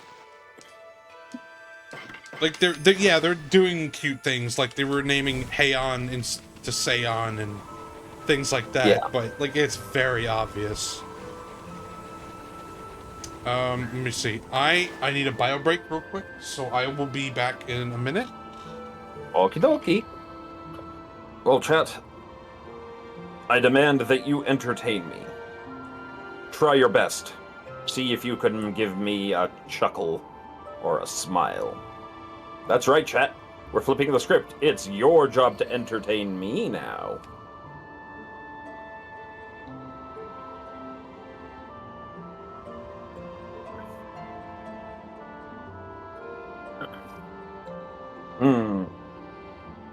But what can I do to entertain chat?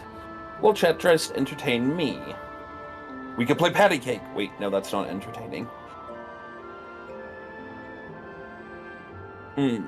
Space buttholes are opening. I could attempt to fly through them. Okay, let's try to fly through the space butthole. Ow!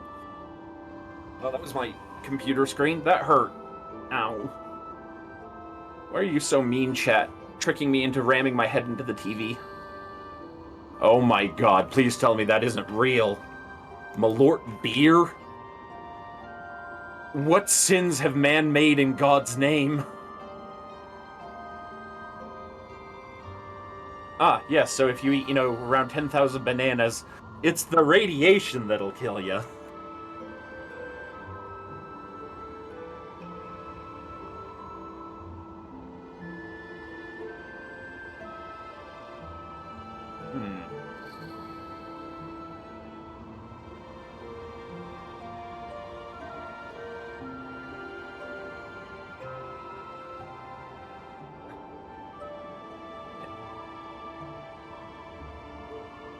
But hey, on the upshot, you'd have gotten all your fiber for a lifetime.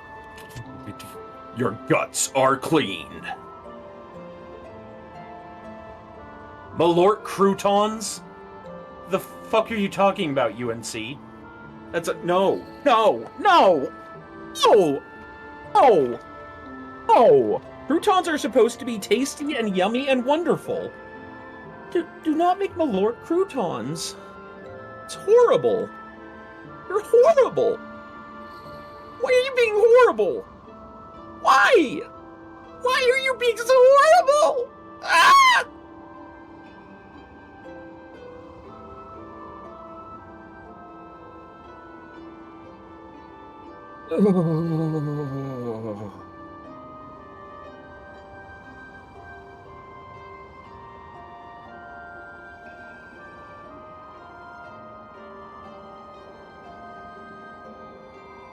Malort.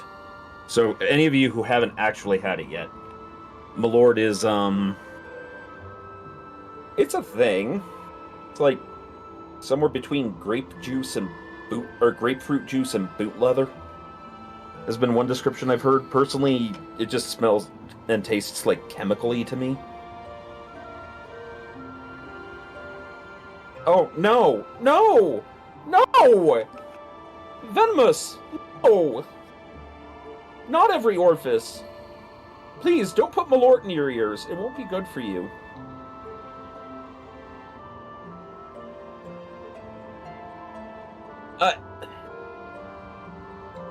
No, UNC. No. Stop. Get help. Go home and think about what you've done. Hi, TK!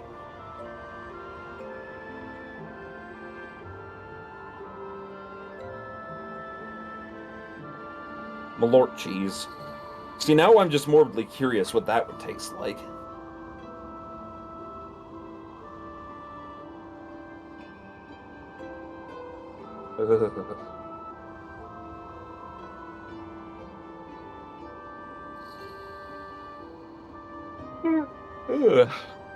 Man, I am tired today.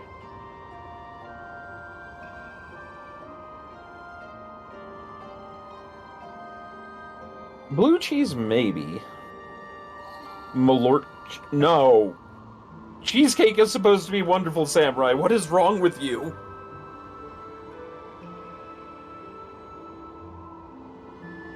UNC, you're doing this on purpose. You're doing this to hurt me. Why must you hurt me?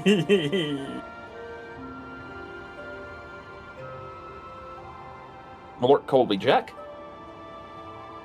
Potentially.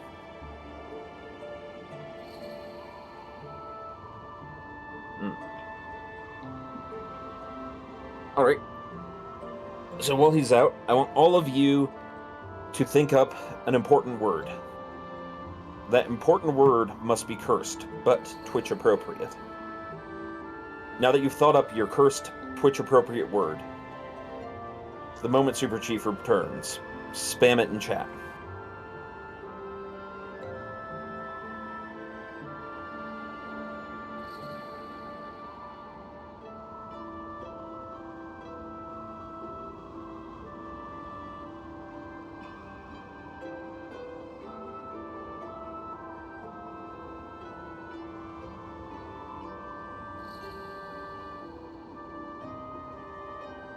Nipponi.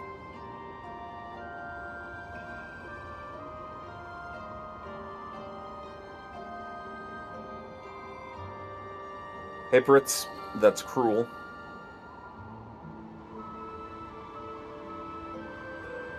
Hello, I'm back. All right, everyone, spam your word.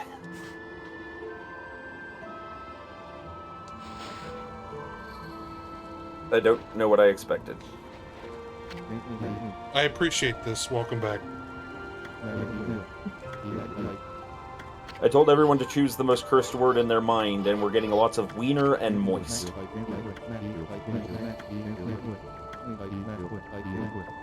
I'm glad Storm did entertain you guys. He is good at that. The man has talent. Yay! If wiener and moist is all you guys got, we got to do this some other time. Sniff. Somebody did a sniff. Ah.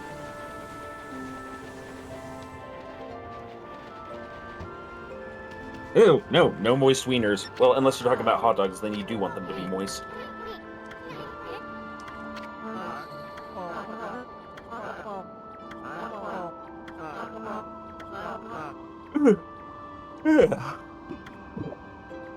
I am tired as hell today. I'm slowly turning into a sleepy boy. Blorp.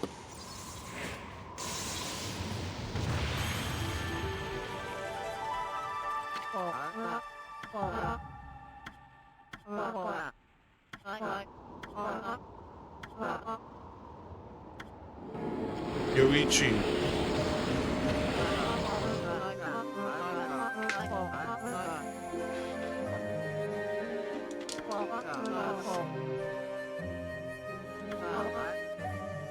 Now I see there's no such thing as an easy path. Remember that, kids. There's no such thing as an easy path. No man gets to deny the poison put before him. All he may do is choose which poison he shall drink. There you go. Exact. See?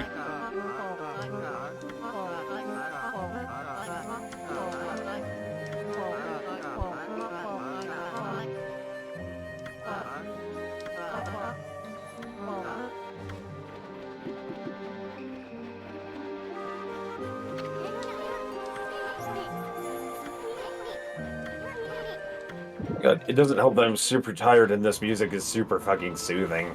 Yeah, right? It's a sleepy song. Alright, here we go.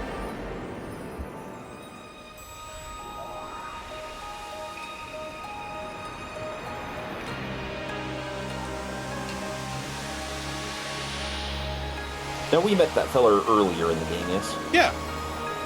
He's a guy we meet. He's an archer that wants to... He's like, I want to be the greatest archer ever. And you just meet him a couple times and you use your brush for powers to open up ways through. And he's like, oh, that was insane. I guess I need to go do cool things now.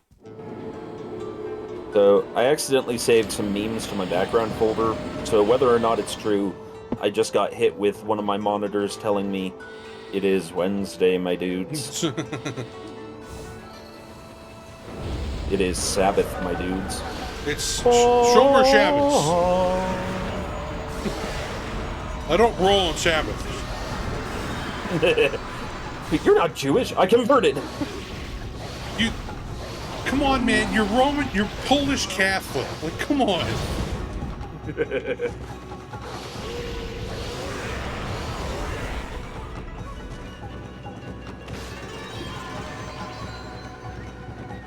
That was one of the better jokes in Supernatural when Bobby and I can't remember the older guy's name, but the older black gentleman. Oh yeah, his buddy that hated him. Yeah, and he's like, yeah, and he like finds out he's like he converted to Judaism, and he's like, yeah, no, I can't do anything on the Sabbath. And he's like, right, fine. So he's having to fight the monsters all by himself, and then at some point Bobby yells like, "It's sundown!"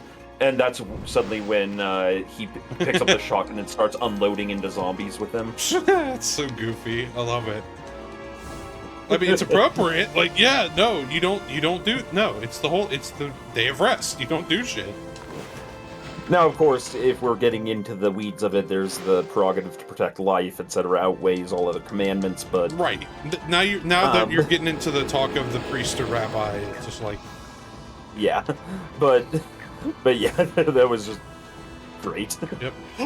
Well. Look who it is. It's that little boy from the woods. This kid can't stop fishing. He is a fishing maniac. With the Shiba Inu. Yep. I want that Shiba Inu. They're cute They're dogs. best doggos. They're cute. The whole Inu line, I think, are visually very pleasant-looking dogs.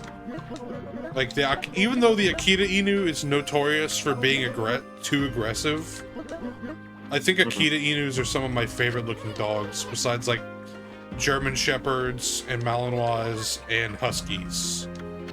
You know? Mm-hmm. Is that like a Lego Maniac, but less sane? At least you can feed yourself if you're a fishing maniac. Yes. Yes, Ice the Bite. Yeah, he wants to be a real man, and he's trying to grow up, and he's slowly growing up. But throughout the game, all we do is we meet him, is we go fishing with him, and catch big fish, cream fish.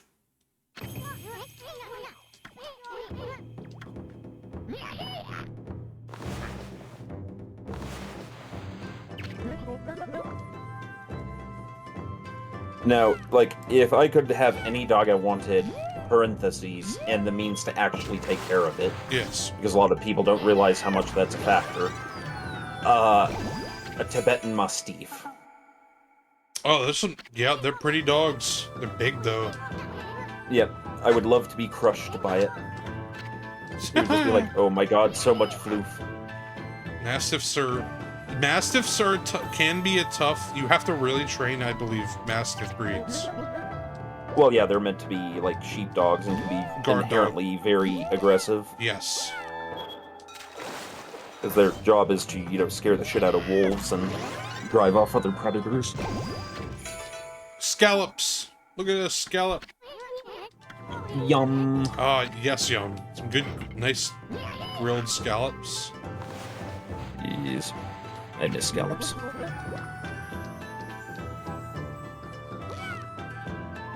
But I have beef and lamb, so that's good. I wanted to be Godzilla when I grew up. Blowfish. Alright. We're trying to get the biggest fish we can. So the more we fish, the bigger they get.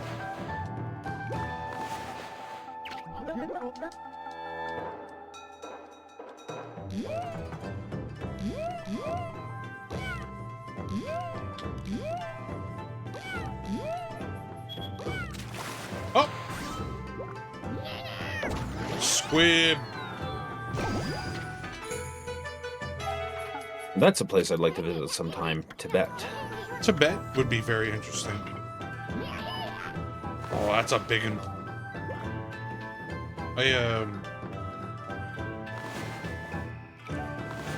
I do like when they do a well done Tibet setting in a game. Like, even though it's very goofy, Far Cry 4? Far Cry 4, no, but I was gonna say Ace Attorney 6. Oh, really? It's Spirit of Justice. You go to Kodain, which is the... Have you played any of those games? I watched you play through, like, the first two, and then the one that's, like, on the boat, and it's the 1800s and yes. English characters and the discount Sherlock Holmes. The Great Ace Attorney, yes. I actually beat the second one recently with that. But yeah, no, in the mainline games, Maya and her sister, they come from the Kurain channeling technique clan that comes from the land of Kurain. And, and so you get to go see it, and it's this big Tibetan, themed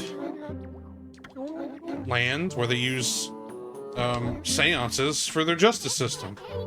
Because everything revolves around the justice system in that series. Yes. Like, it gets to the point of farce, and I love it every time. But the only ones I haven't beaten are Apollo Justice, which is the 4th one. I got like 3 or 4 cases in, I don't want to remember which. And didn't do the last case, because it was just weird timing.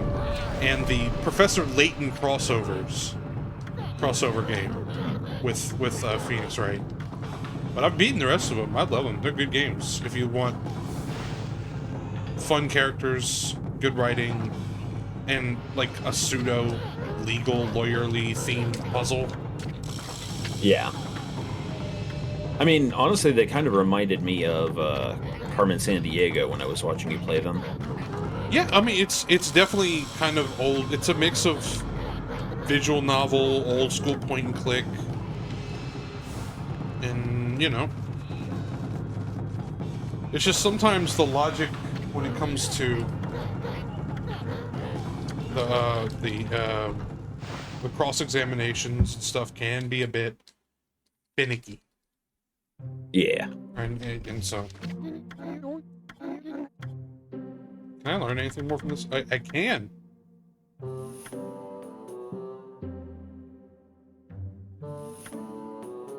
Counter dodge.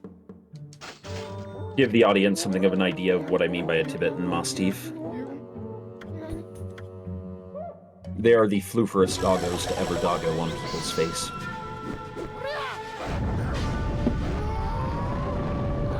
Hippocampus, yeah, that puffer did look mad to be caught. They're never happy, you know? They just want to be left alone, and if you don't leave them alone, then they get big. Yeah. Yes, they have hair kind of like a St. Bernard's, but more floofed out, because they live in, you know, the Himalayas, so they're adjusted for that kind of climate.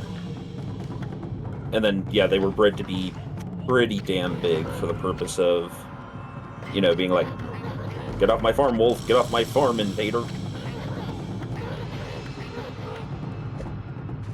Apparently they're very territorial and very family-oriented.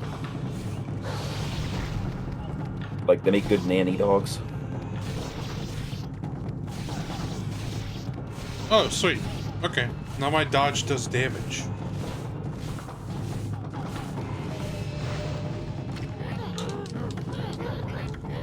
And I kind of want to, at some point during one stream, I want to get, if we have an event, I want to get a fighting game tournament with the Legion up and running. That would be fun. Like, even if people don't know how to play the games, like, get, like, a couple people that know a game, and we can, like, do minor coaching, and then just have people go crazy and see who wins. I think that alone would be hilarious.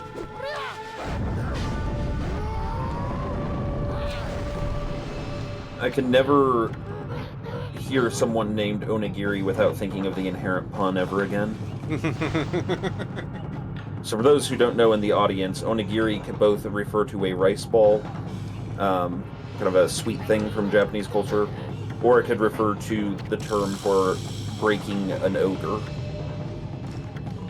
So it means either ogre breaker or essentially donut. Which is part of the puns in One Piece about all of Zoro's movesets. Because they're all puns on food that could also be really badass move names. And also Brock going, oh boy, I sure do love these jelly donuts. Yeah, the era of terrible translation. Like, it makes sense in that that is the purpose they serve. They're a sweet Yeah. carbo thing, but yeah. They can be filled with a lot, though, to be fair. You know, they can also be filled, like, a common one is, like, tuna or mayonnaise, and tuna with mayonnaise, or, like, There's those fish. beans. Yeah, the Atsuki beans, which are I've had red bean, they're good. Ich bin ein onigiri. Thank you, Yutzi Samurai. Wow, that is perfect.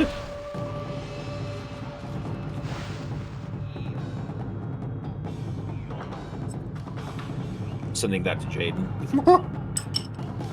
Oh. Actually, I learned about the bean paste ones recently because apparently there's a yokai in Japanese mythology whose only purpose is to wash beans and threaten anyone that gets near his beans.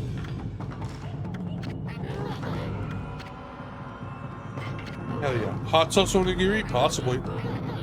You get the right rice and you fill it with whatever filling you want. And now you have onigiri. Onigiri. Onigiri.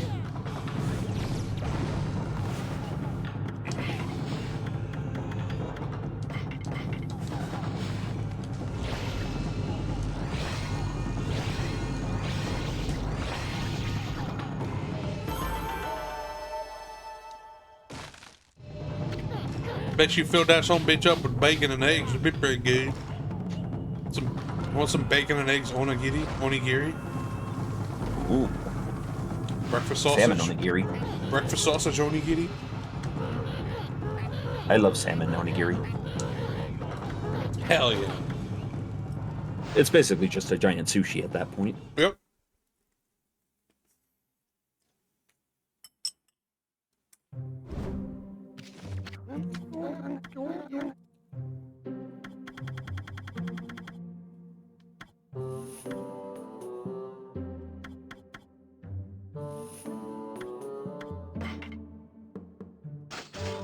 Breakfast Samurai says, yes, the poutine making has begun. That does sound good, man.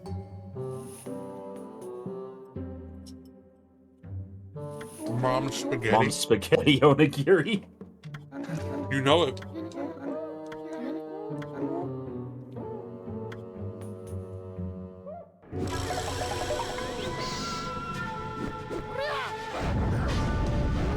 Sadly, Waka Oyaji could not be with us today.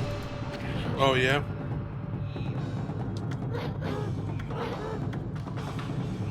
And Andy's running a bit late, but he might make it. I don't know if he's let you know if he's... I haven't seen anything from him yet, but... I have all my notifications off, so I can't really see anything. I haven't seen anything from him specifically. Whacker's in-laws are in town from the Mesozoic. So... Oof.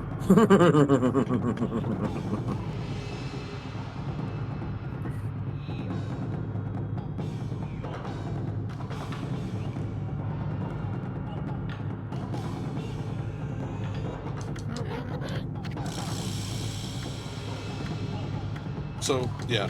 All this does is saying that what I'm getting is if I equip the same weapon in both my main and sub slot, I get damage bonuses. Bratwurst, ooh, bratwurst. Really, at any point involving any kind of sausage in a burrito is not cursed. This is just the way of burritos. Meanwhile, if you put one lasagna on top of another lasagna, you still have one lasagna. This is the power of lasagna. Right.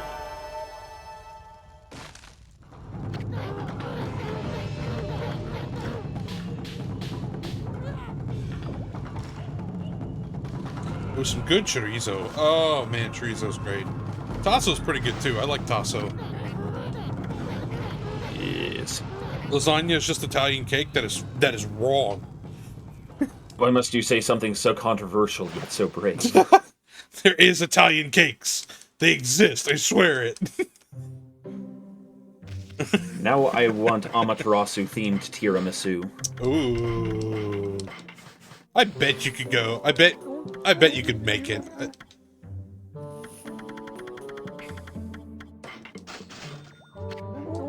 Savory cake. Spaghetti pizza. Oh, that's much worse. I love it. Good adobash cake. Oh, a good adobash cake is delicious. Samurai, ice the bite. I'm telling on you, or I'm telling on you to BB.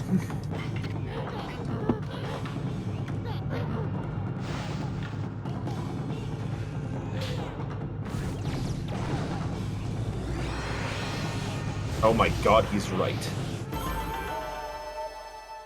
Take lasagna, replace the tomato sauce with 1,000 Island, and you have a Big Mac. Oh. Big Mac.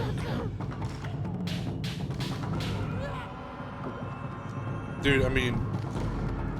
Also, just side note, Thousand Island dressing, for those who haven't tried it, is great as a replacement for mayonnaise on a sandwich. Huh. Does that make sense? Well, you know, it's similar to Russian dressing on some sandwiches. I mean, it's close. It's not the same. I don't know if it's exactly the same. But, like, if I'm like, I want a sandwich, but I love mayonnaise, don't get me wrong. But if I'm like, I want something a bit more, and I don't want to go with ranch, I really like Thousand Island.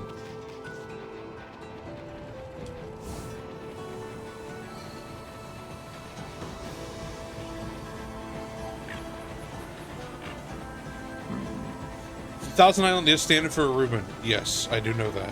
Reuben is like top 3 favorite sandwiches for me. It's not my first. I already know what my number 1 is, but it like fluctuates between 2 and 3. One may well. Could go for a good Reuben right now. Yeah, we have a place that makes a decent one. We don't have a place that makes an amazing one. That's always unfortunate.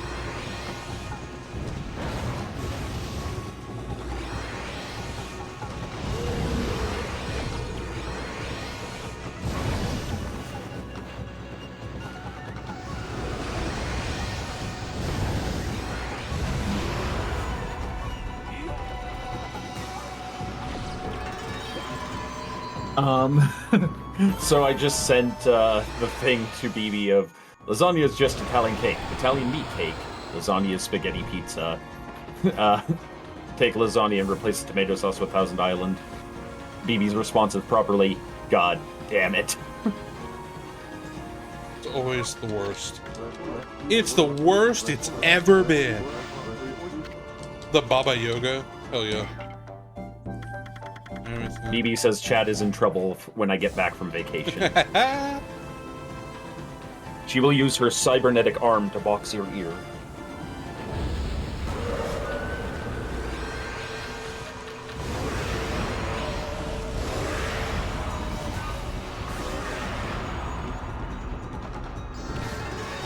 Mayhaps not, but she has mom authority, vested in her by the mighty cookie.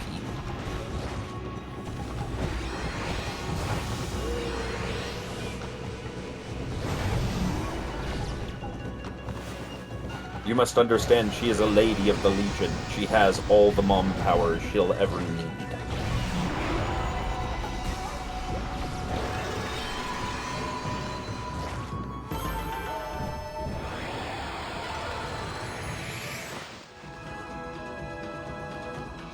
Nacho cheese sauce with salami panini. That's a unique one. I will give you that. She wouldn't be the first angry Italian-American cyborg lady I've had to fight. Wow. Oh, very specific. If I had to fight an angry Italian cyborg lady, I'd have, for every nickel, I'd have 2 nickels. Which isn't a lot, but it's strange that it happened twice.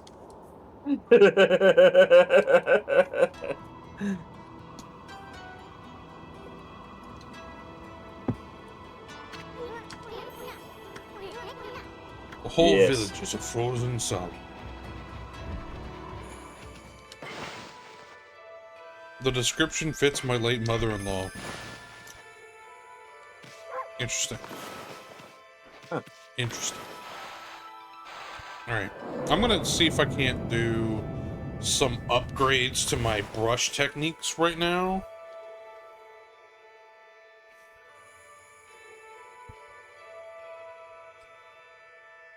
Because we have plenty of time Um,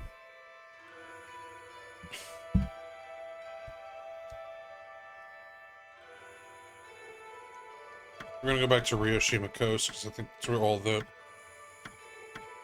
North Ryoshima Coast is.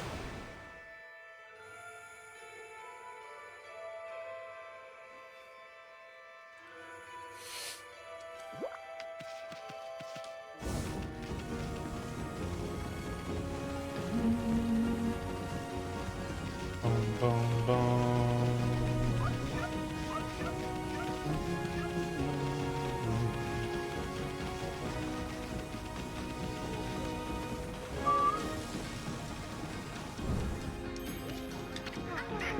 My thoughts on thoughts is that they might not be worth the energy we expend on them. But we could only determine that by thinking about it, which means we may have to sink an unnecessary amount of cost in order to understand the cost that's being sunk. This creates a paradox when attempting to understand the economics of thought. My thoughts on thought thus are both relevant and entirely superfluous.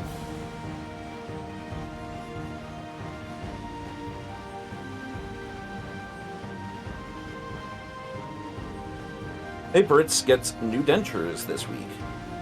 Which of you is about thinking... Wait, which if you think about it makes me a proto-Cyberman. You will be upgraded. Oh, yeah. You will be upgraded. Yes. You will be eliminated. You will be labeled Cyber, which means that Congress will willingly throw money in. Congratulations. Just like if you were stealth.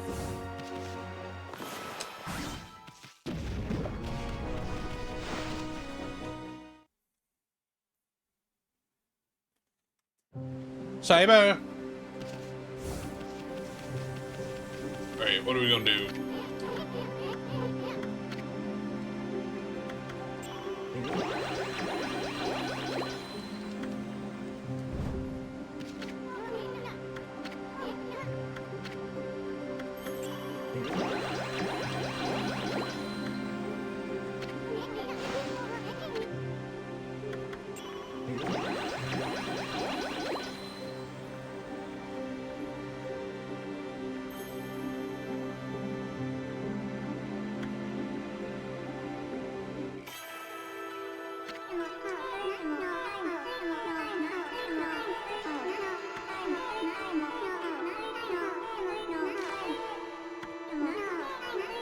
Akigami.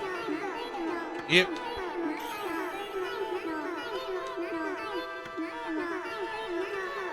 Now my power slash is even stronger.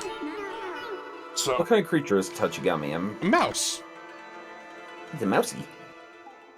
Mouse or a rat. I don't know which. Well, rat would be Nezo, so... Anther. There you go. Hamster. Alright. Next up, we are gonna go get an upgrade to the fire ability.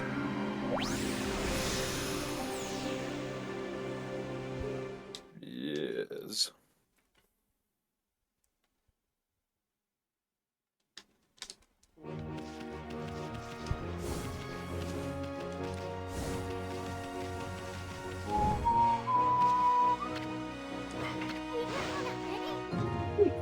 That's so dumb. Some of my brony friends are talking, and somebody asked what a Kirin is, which, in Yeah. anyone who knows, Japanese or Chinese folklore, they're a dragon horse kind of creature. And in My Little Pony, of course, they are the Oriental horses. So someone who's new to the fandom asked, like, what's a Kirin? And somebody just said a pony with a social credit score. Absolutely very funny. I Savage. like it. I like it.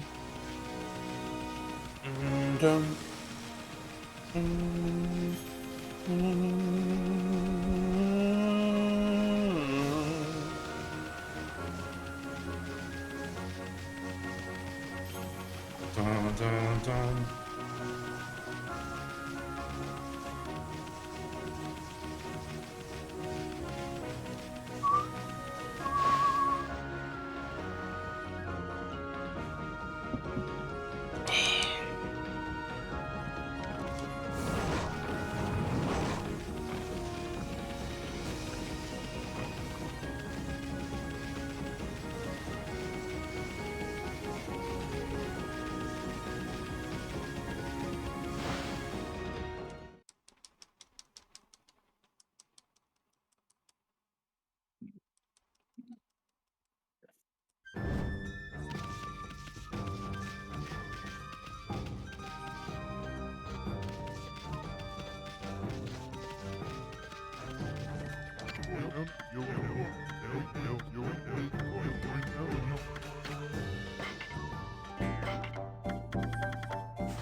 You can't expect to wield supreme divine power just because some watery rodent threw a sword at you.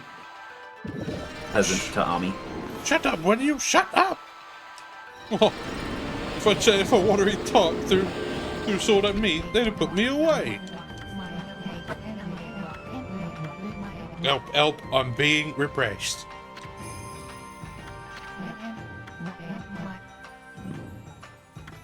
Yes.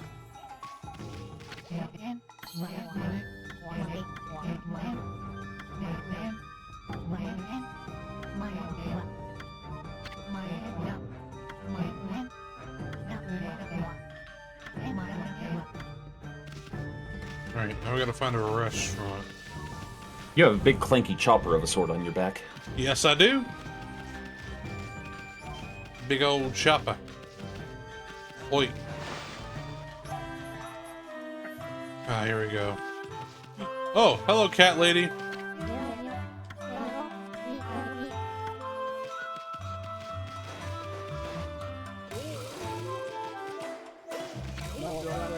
Hello there, pup.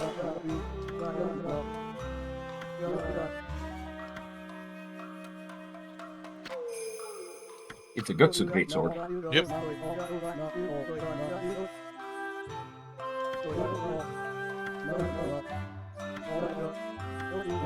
That mushroom. He's looking for a mushroom. Now, way back, we actually got one.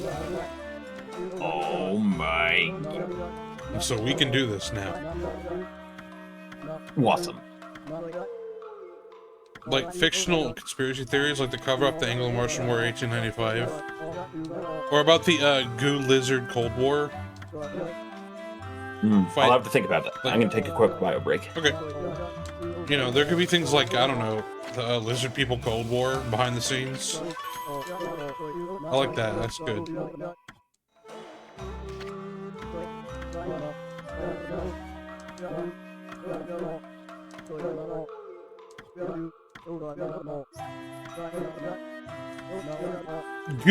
Goo, as in like slime people.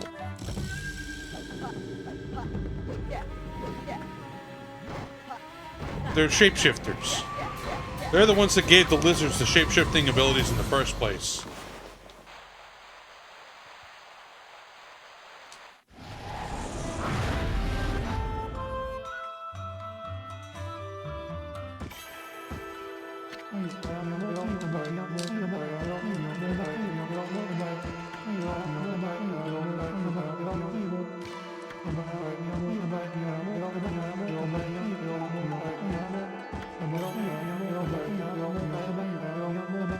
They've been fighting proxy wars for years. Gray reptilian conflict? Yeah, that was a big one.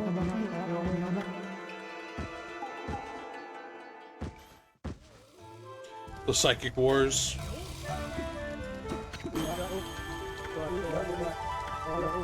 Right stew eruption.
Hmm.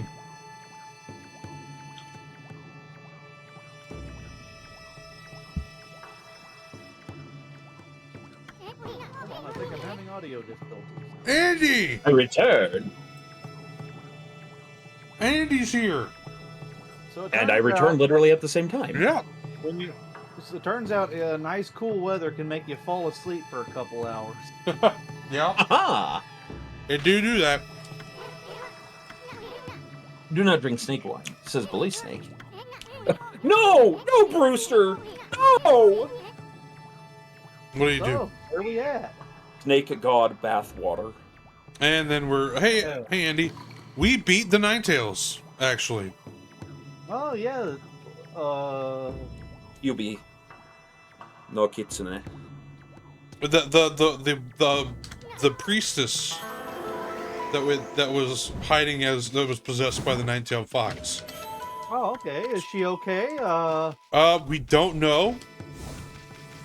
I need to find out. I need to go back to her shrine. Right now, I'm getting upgrade. We actually reached Hokkaido, the northernmost part of Japan, and so now the next part of the story is taking place in the frozen north. The frozen north. There's always a frozen north. And it is very much frozen, but right now I'm going back and getting all the upgrades that I can Ah. to my brush techniques. We can't get all of them right now, but we can get most of them. May God cream soda, says Ice the Bite. I do like cream soda. Ooh. Not, Okay. not all the time. Cream soda goes good with ice cream. So you know when you are at a potluck and the food touches each other, like things that weren't necessarily meant to go together, Yes. and you try it, but it's actually good? Yes. Somebody made like a bean salsa, and the blackberries from my salad got into it, Oh, okay. and for some reason the dressing and the beans and the blackberries went really well together. It happens. Somebody at work gave us like a little snack pack of like vinegar stuff, and the pickled green beans tasted good, Oh yeah. and they went really well with strawberries. Pickled green can see beans it. are very good. Because strawberries have kind of a tart taste, so if you add a little bit of something salty and sour like vinegar, which pickling typically is, I can imagine those tastes actually go well together. There is occasion. We have a lot of strawberry fields around here. Occasionally you'll get strawberries, dude.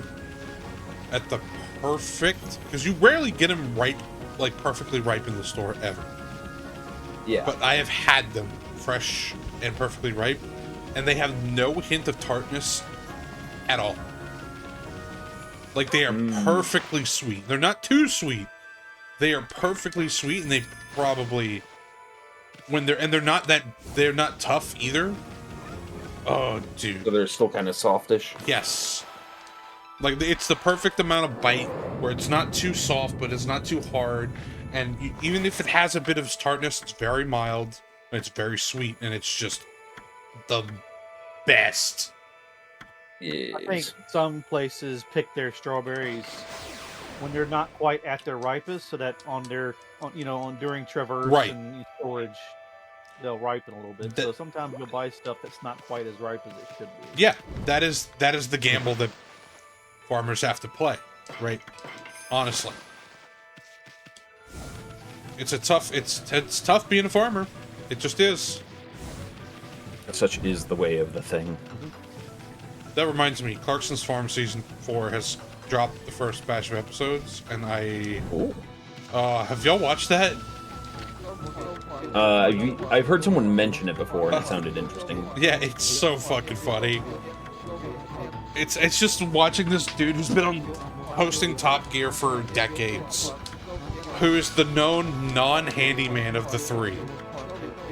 The other ones are goofy, but they're practical. They're relatively logical in the way they go about things. And Clarkson is this big oaf. This big charismatic oaf. And now he has this farm that he's running. And it's very fun because he is making so many mistakes.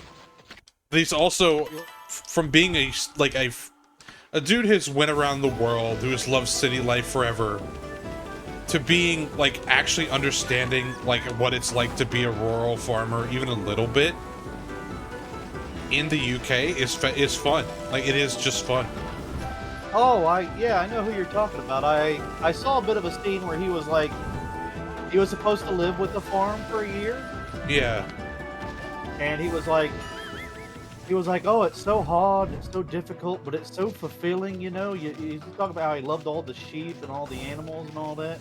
Yeah. They're talking about like how they pretty much make no money, but to him, the work itself is like just great. He's actually been doing a lot of outspoken, like, because, and I think it's smart, and some people hate him because, you know, he's a strong personality. Let's put it like that.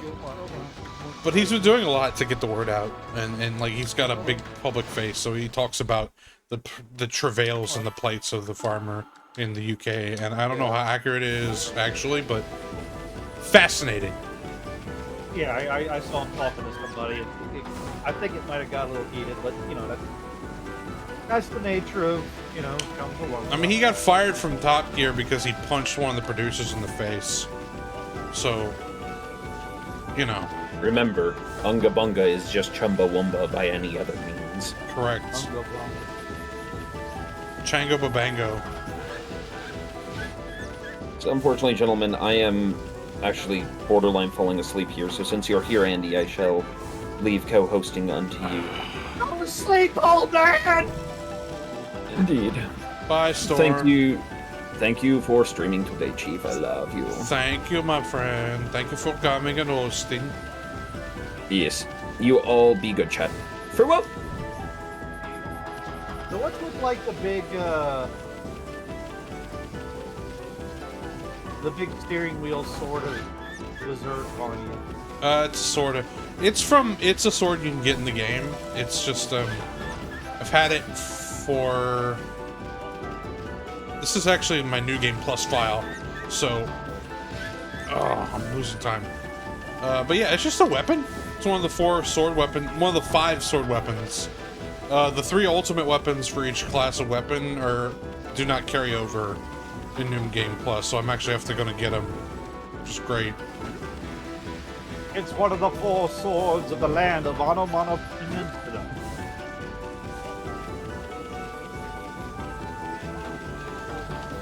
Oh, come on, get him! You bitch! He's fast, this son of a gun. He's fast! Run, boy, run! Got him. Oh, Ida! We beat him 3 times.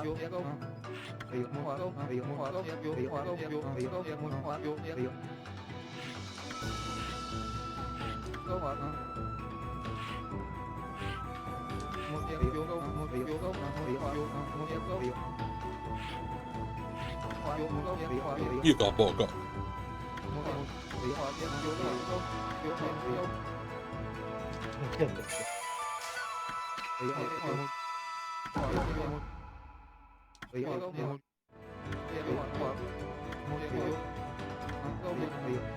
Has anyone on here played Banjo-Kazooie? Oh yeah, I mean, maybe not on stream, but I played it. Yeah, on stream. I don't know, actually. It's one of those old, that's one of those like really good classics that a lot of people, I didn't play it, but from what I understand, there are a lot of people where that's their one childhood game. Oh yeah, dude. Dude, it's an N64 platformer of the highest quality. You can't really, like, I mean, I grew up, I remember my daycare had a Nintendo 64, my grandparents had one, so I would play Majora's Mask and Banjo at the daycare, and then Donkey Kong 64 and Kirby 64 at my grandparents', and that was the best.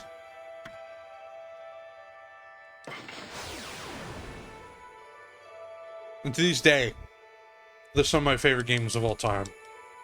I especially love Kirby 64 because it's not a hard game. It's just it's got an atmosphere. I didn't play GoldenEye. I don't know if anybody had it, I was very young at this point, mind you. GoldenEye was like one of the, from what I understand, GoldenEye was one of the first like FPS that drove people crazy. Like In terms of, people say, it was like the first good console FPS.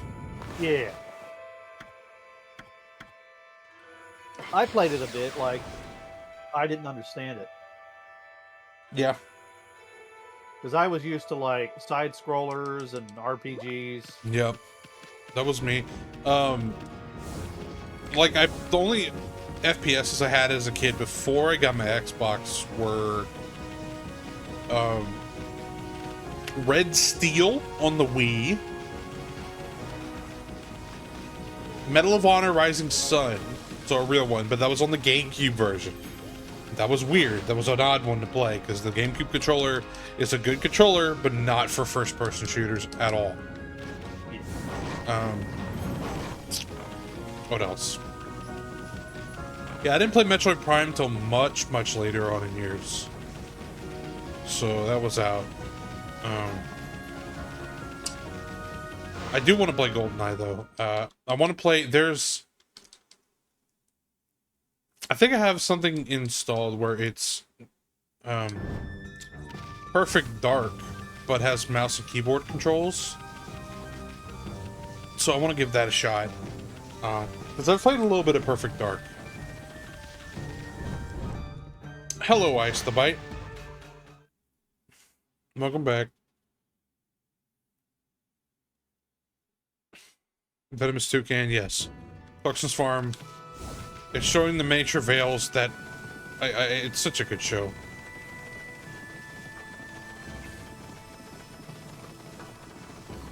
I'm not gonna get into the deep woods with that, because it's not my field, it's not my country, and it's against the policies of this channel. So... But yeah, World of Illusion started Mickey Mouse and Donald Duck. Sonic 1 to 3 platformers for me. First shooter was Wolfenstein 3D and Doom 1. Classics, absolute bangers. I love Doom. 1 and 2. I liked Doom 2016. Doom Eternal was like, eh. Have not played Doom 3. Wait. God, 2016. It's almost been 10 years. Oh. Yeah, right? It feels like shriveling up my... Oh. It's okay, Andy. We're all in this together. We're all in this Oh, no. No, I gotta stop.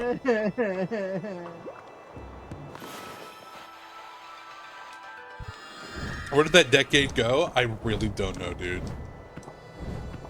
Things have been moving very fast. Isn't that always the case that the old people say? It's like, yeah, life is short, time goes by faster than you think. Oh. Yeah. You're trying to build a windmill time machine, and all of a sudden you're a short old man with a light bulb on your head. Right?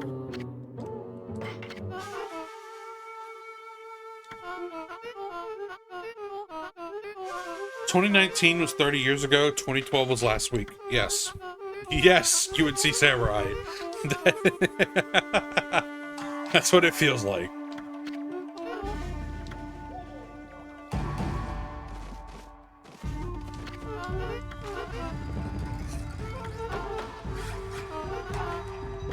Like, for instance, I didn't even grow up with RTSs. My RTS growing up was Pikmin. I played a lot of Empire Earth. Really? Okay. Never heard of that.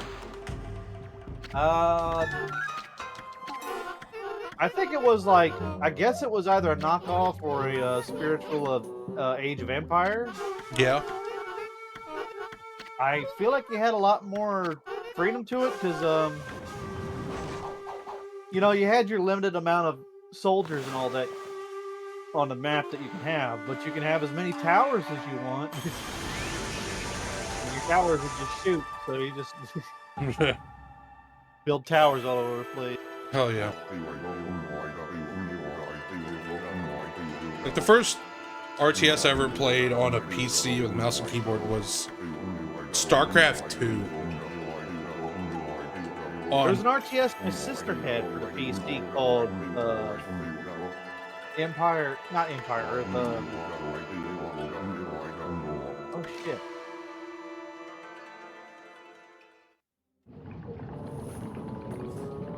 Yeah, my PC. Enemy Nation.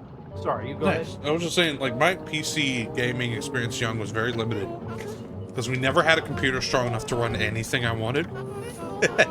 So I would play Myst over and over again from the CD when we still had the Gateway PC that still ran Millennium Edition, and that was great. I loved Myst. And then I would play like occasional web-based games, and then this one game that was like, it was like a Diablo clone, but you played a kid, you had a dog or a cat, and it would change into different things. Oh, Faith? Yes, yes. They're releasing that on Steam. They're doing like a massive update, and they're releasing like all 4. I had that too. It was weird. Yeah. It's gonna be neat. But yeah, Venomous Toucan Myst. I loved Myst. I had the strategy guide. I would read the strategy guide on my own for funsies. Like, when I was a kid. I loved Myst. I'd watch you play Myst. My sister played, and I played 1, and I don't think I could beat 2. Like, I got to the end of 2 where it was like you were in the giant sphere in the middle of it, and there was like this marble puzzle you had to figure out, and I couldn't figure it out. Yeah. Putt goes to the moon. But yeah, the story of Myst is interesting. Yes, I love the world of it. I have Riven. I've never played Riven. I only had Myst, and I purposefully have decided not to watch anything Riven related so that I can do it on my own. Hello, Hippocampus. Welcome back. Riven was Myst 2, right? Yes, it was the sequel, the direct sequel. Okay, yeah, that's the one I was talking. Yeah. I could make an entire world just by writing about it. Yeah, they had a Minecraft mod based off that. Yeah, I know. I played it for a while. It was interesting because, like, eventually you can make worlds that had, like, rich resources, but, you know, sometimes there'd be, like, storms or fire or shit. You had to be careful. Yep. And you had to really work on your grammar was important. Like, you had to find the right way to do things. Switch to Riven now. I'm sorry, Rabbit's Toucan, I won't. I might stream it in the future. Maybe. Oh, yeah. I try to keep things more remakes of it. They do. I haven't picked it up yet, unfortunately. I wonder if they have like a 3D, like, instead of like going screen to screen, you like walk around an actual 3D map. I don't know how I'd feel about that though. Like, right. How would my nostalgia do? Yeah, it's personal preference. Like, obviously, if you're used to new games, it's going to be a lot easier to play the new one. But I like to see games as originally created more than most remakes, unless the remakes are damn near identical. I think it was for Windows 95 or something, but we had a CD that it was like a space station, and on a space station they had like a library of demos. Yeah. And you'd go around and you could play a demo of like MechWarrior 2 and a demo of Myst, and you could watch like trailers of other games. There was a demo of that guy that does America, the fat guy with the little monsters he has to find. Shoot. I'm not sure actually. I'm trying to remember. Cursed Farm did a video on it. A Cursed Farm. Oh, Never yeah. beat it though because it was a demo, but yeah. Hi, Introspective 90. I remember I had some educational games, like one about the weather that was real memorable for some reason. We had a point-and-click Magic School Bus one that was about space. That's cool. I played I played a point-and-click of Muppet Treasure Island. And we had a point-and-click of the Holy Grail, Monty Python's Holy Grail. Oh, that's funny. So the Black Knight, you know that skit with the Black Knight, right? Oh, yeah. So after you beat him, you can go into his tent, and he's got prosthetic everything, like everywhere. He's even got like a prosthetic torso. Oh, so that's pretty good. Hello. You got Fear running on your Linux? Hippocampus? Tier 1? Oh, that's pretty good. During the PS3 era, I drive pretty far to a friend's house, like once a week or so, and we would rent an FPS, Yeah. just some random FPS to play it, and mostly it was, let's see, the Resistance series, which I'm kind of sad how that ended. We played Haze, which a lot of people hate, but I thought was like, eh. And I think there was a couple other ones, but yeah. I remember those old games. So fun.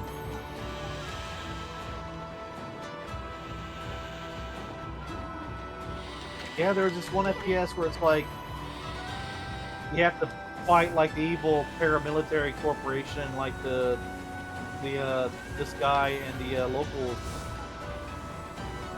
And when you beat it, you go on a helicopter, and he repeats the same line that the bad guy says. Because he's like, oh, it's better that this technology is in our hands because those people, they're just a bunch of animals. And then the game ends, and I'm like, oh shit, nobody's a good guy.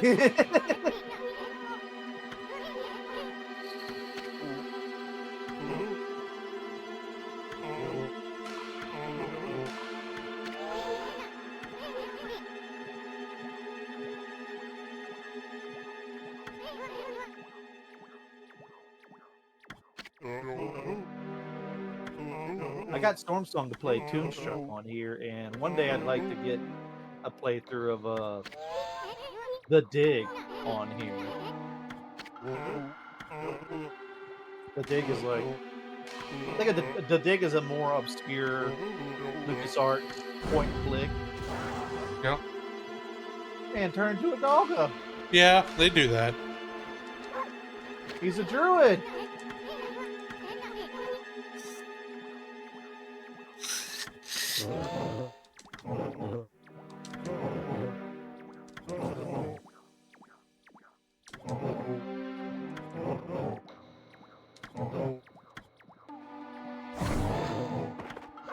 I want to fight you.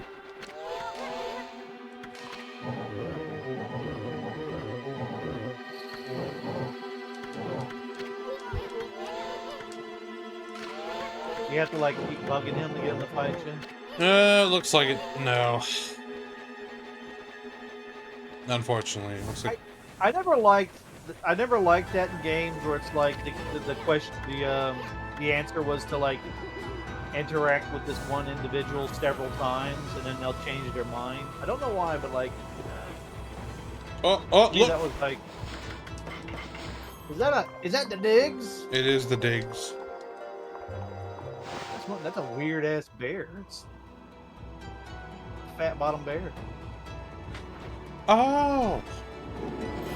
Oh, won't you take me home tonight? Oh, They're high. They're winter bears. Don't worry about them. Big bear.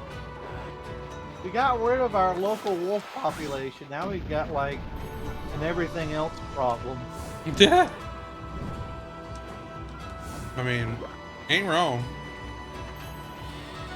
You know, as much as I can understand the absolute hate for the species of mosquitoes, because, you know, they probably killed more humans than any other animal with disease and all that. Yeah.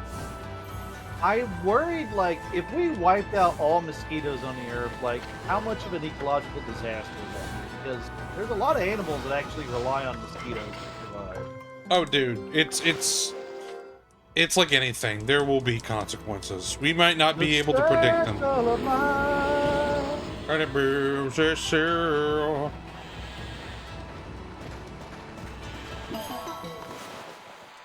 The only animal I can think of that we could get rid of without any consequences are hornets and wasps. Screw them. Yeah.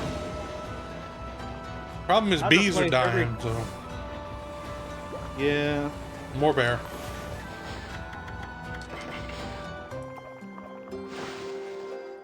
Gives you out of memory errors. Oh shit, man. You'll get it working.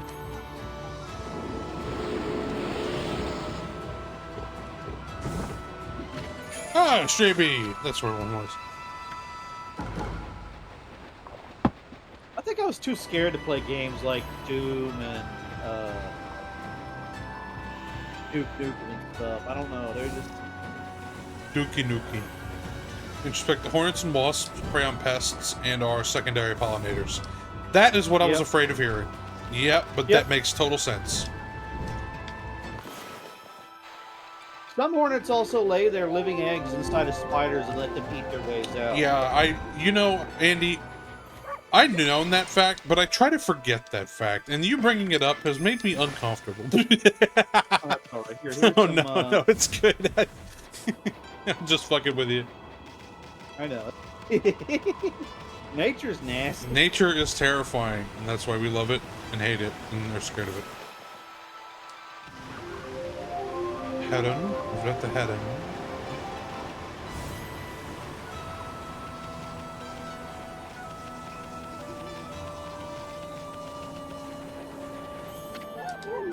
Hey, wait.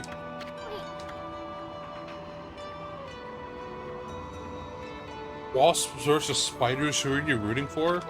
Dude, that's such a wide variety of animal. I'd take... probably root for the spider, but that's because I've usually had more bad encounters with wasps than spiders. Yeah. The spider's more likely to kill you.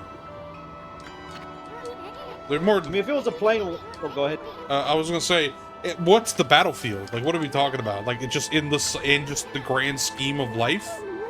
Or like a one-on-one fight? I think he means like a one-on-one. I saw a wasp and a spider fighting, and they took it underneath the cabinet, and I was like, who won?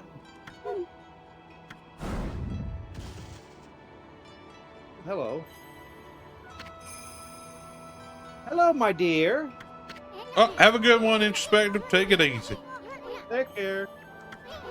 If it was a regular wasp versus like a black widow or a brown recluse, I'd go for the wasp, because if that thing stung me, it's not going to kill me for the most part. Knife Fight City, Cyber Wasp versus Techno Spider. Yes, that's what I'm talking about. That's the type of attitude.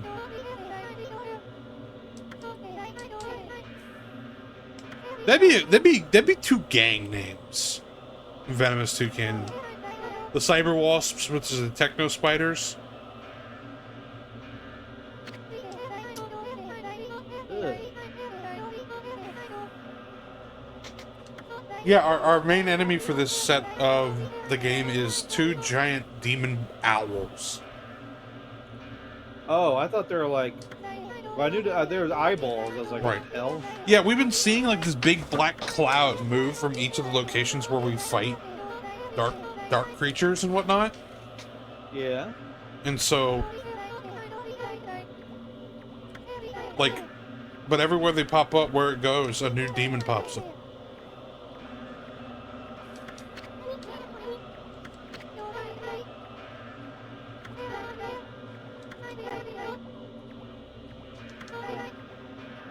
The evil force from the south had made its way here to Kamui. All demons are born from here. Oh!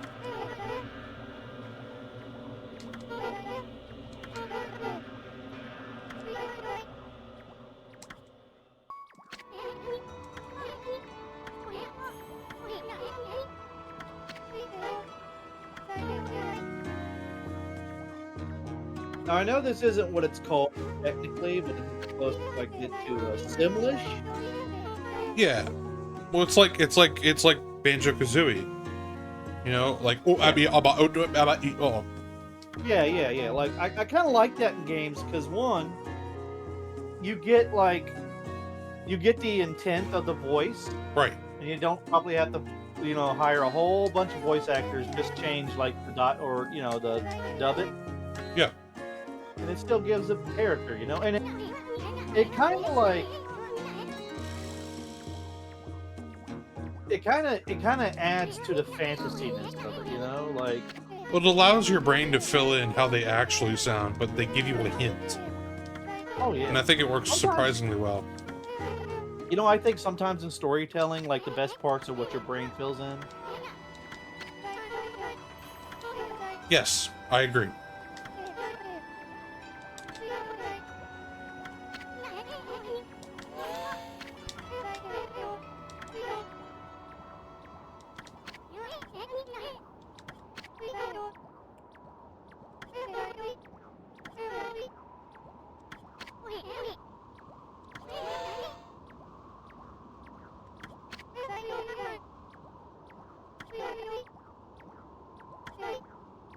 See, Lika holds the fate of this village in her hand.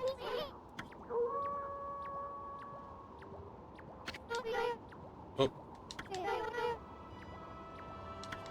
The village elder wants to see us.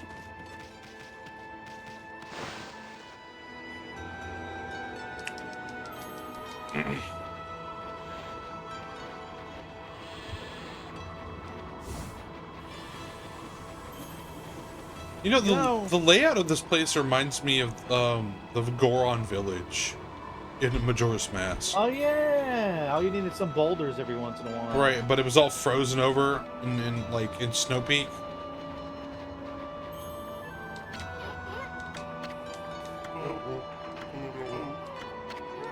You know,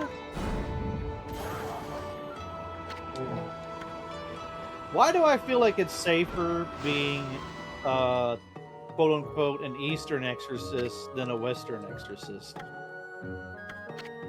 I have no idea. It's like, okay, just stick with me. Like, in anime and all that, when they exercise and all that, it seems like an actual battle, but, you know,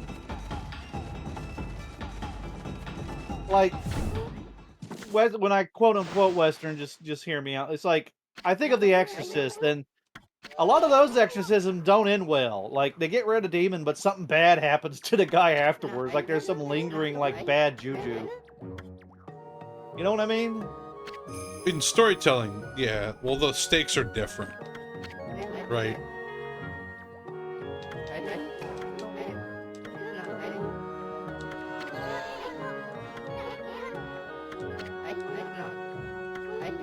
The White Wolf. Her little sister has gone missing. We have to find Laika, or Lika. I think Laika sounds better to me. Laika is a good wolf name, or dog name. Well, it's a little girl we're finding.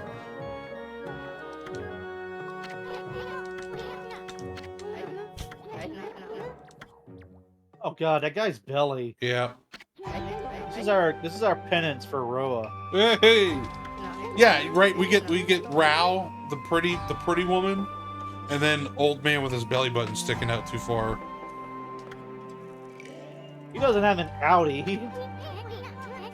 He doesn't have an Audi. He has an all-terrain belly button. Ugh, gross. Ezofuji. Ezofuji is formed from two active volcanoes. Each year, I recite the volcanic incantation that triggers an eruption that warms this land.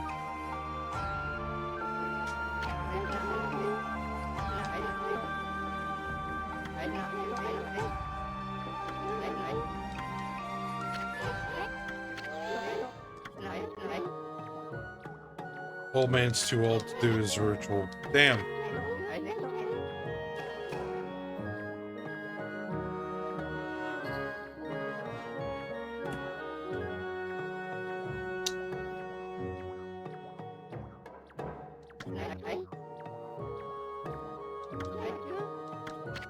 Toucan, are you swapping Eastern and Western there? Yeah, like I don't mean to call you out or anything. I'm just confused because my personal perception has been, at least through, you know, if you're dealing with Western demons, you're dealing with biblically inspired demons, which are their own thing. What is East and West of them? Oh, you son of a bitch! You got me. Well, you got me. That was pretty good. Okay, I rescind that question because that was fantastic.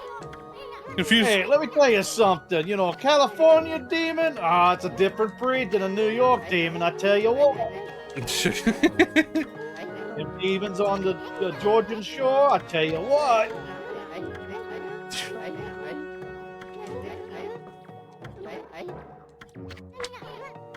You ever see those maps of like cities or lights? Even after like so many hundreds of years being in America, like Yeah. you still forget how densely populated the eastern side is and how Right. sparse the western side is. Like, even with California as densely packed as it is. Right. Comparatively on the whole. Also, Texas Demon possessing 1911 Brewster? Nah. He can't possess a 1911, because that's in 45. That's God's caliber. He's in that 40 he's in that 40 shorten week. The 10 mil shorten week.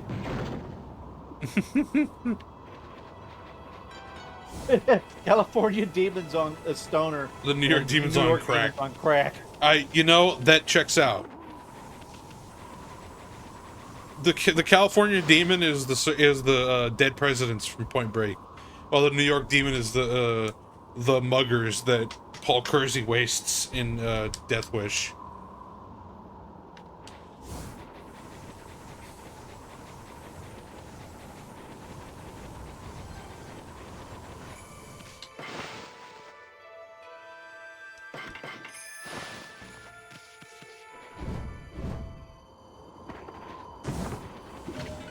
Sometimes I like watching YouTubers, certain YouTubers like go on ghost hunts and such like that. Yeah. And as kind of fun it is watching other people do it, I would definitely not do it myself because I'm not bringing crap back. You know what? I guess I'll say it. I guess I am superstitious. Fight me. It's all good, homeboy. The Ark of Yamato. Fear the demon that plays card games on motorcycles. Jack. I came here. What? To fight you. Oh. Yeah, this is the Ark of Yamato. Just this boat-looking thing frozen in the middle of the lake. Just doesn't look like anything else we've seen. Why is it here?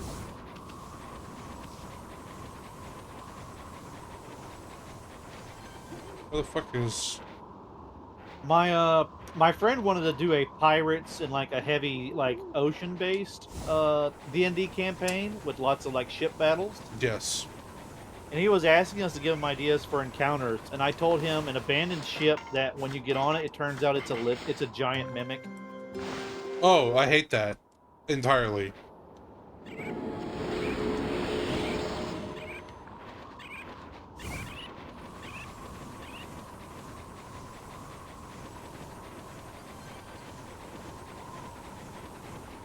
Touch the butt. I'll go save up here. Bear! Bear! Thought the curse of the shadow was bad. So were Japanese wolves like really really big or something? I don't know. Because they were known for predating on bears sometimes. Japan...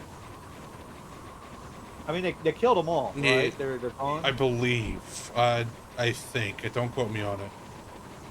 They It was... I saw a skit where there's some farmers that they put up animatronic wolves to run around their like they're not actually running, they're on rails, but they look like giant wolves. And they say it helps keep bears out of their fields. Yeah. Because the bear sees it, it's like, oh shit, 2 owls, huh? Didn't you say something about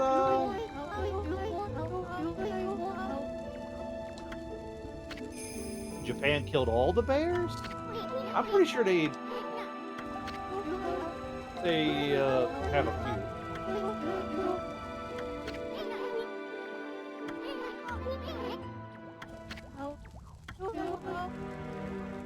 My mom was stuck in her car for a while because she said she saw a bobcat.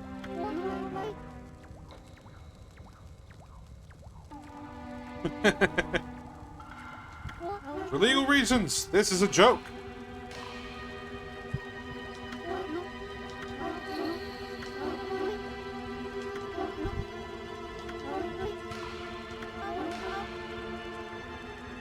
Hey, you would see, hey, oh, hey. Hey, somebody's gonna get pissed about that. I'm not. The return of Orochi.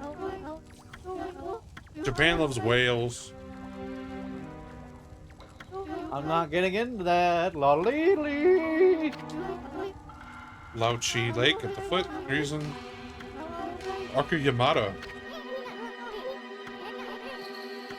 Said I've been hearing a lot of what? I've been hearing a lot of stories of like various sea life coming up to people and like I know they're not asking, but they're like, "Yo, dude, I got a hook in my mouth or something. Can you pull it out?" They're desperate. They're in pain. They know something's wrong. Yeah, but it's like they go up. They. I mean, I know they got those areas, like, you know that movie, what was, I don't know what it was, but it was like the fish car wash, and they have that in real life where fish, like, wait in line to get cleaned up by these little crustaceans. Yeah, yeah, I know which ones you're talking about. It's just funny that an animal can, like, even the humans be like, yo, I got something wrong with me. Oh, okay, we'll help you out.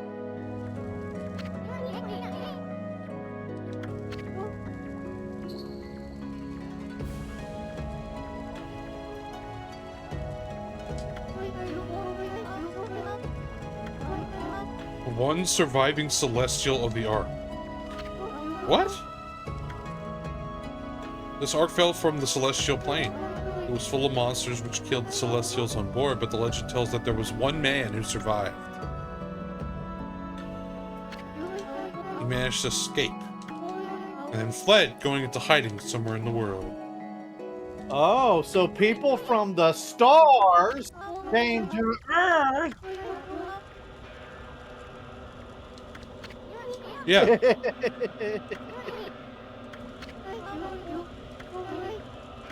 And that the Dark One is trying to find him and kill him.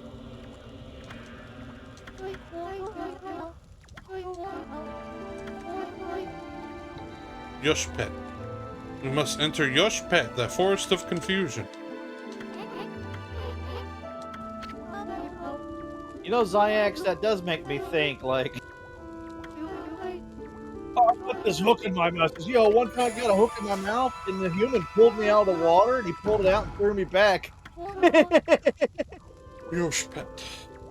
Yoshipeto. We find Laika. Some Kamui freezes over. So, let's see what we got. So what we have learned today, Andrew. Yes. We have learned today in this game. 1. Evil Fox Spirit dead. 2. The darkness from Orochi being revived has led to further evils in this land. And legend has it that all the demons in the world come from this ark that is frozen here in the lake. And that Celestials came down in it to escape the demons, but were mistaken and were accidentally caught up because there were hitchhikers on board.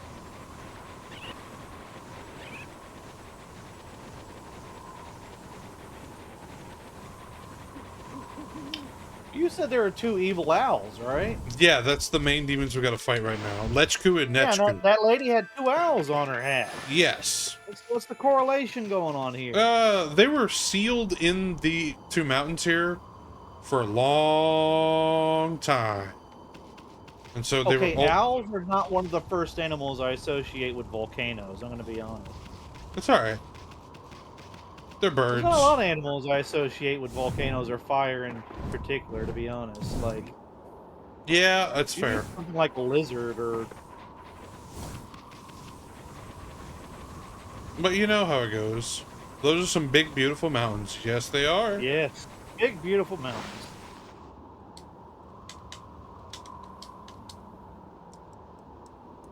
I don't think I've ever seen a mountain in the distance. Like, I've seen big hills, Right. but not like I've been up to the Smoky Mountains too, like the Gatlinburg, but I've never like, maybe I can't remember it, but I don't know what it's like to see, you know, a huge mountain out in the distance where it's got like that fading of the atmosphere. Right. I don't remember seeing mountains in the distance until I went to the Rockies for one holiday. I don't remember seeing them though. I think it's because it was too like wooded.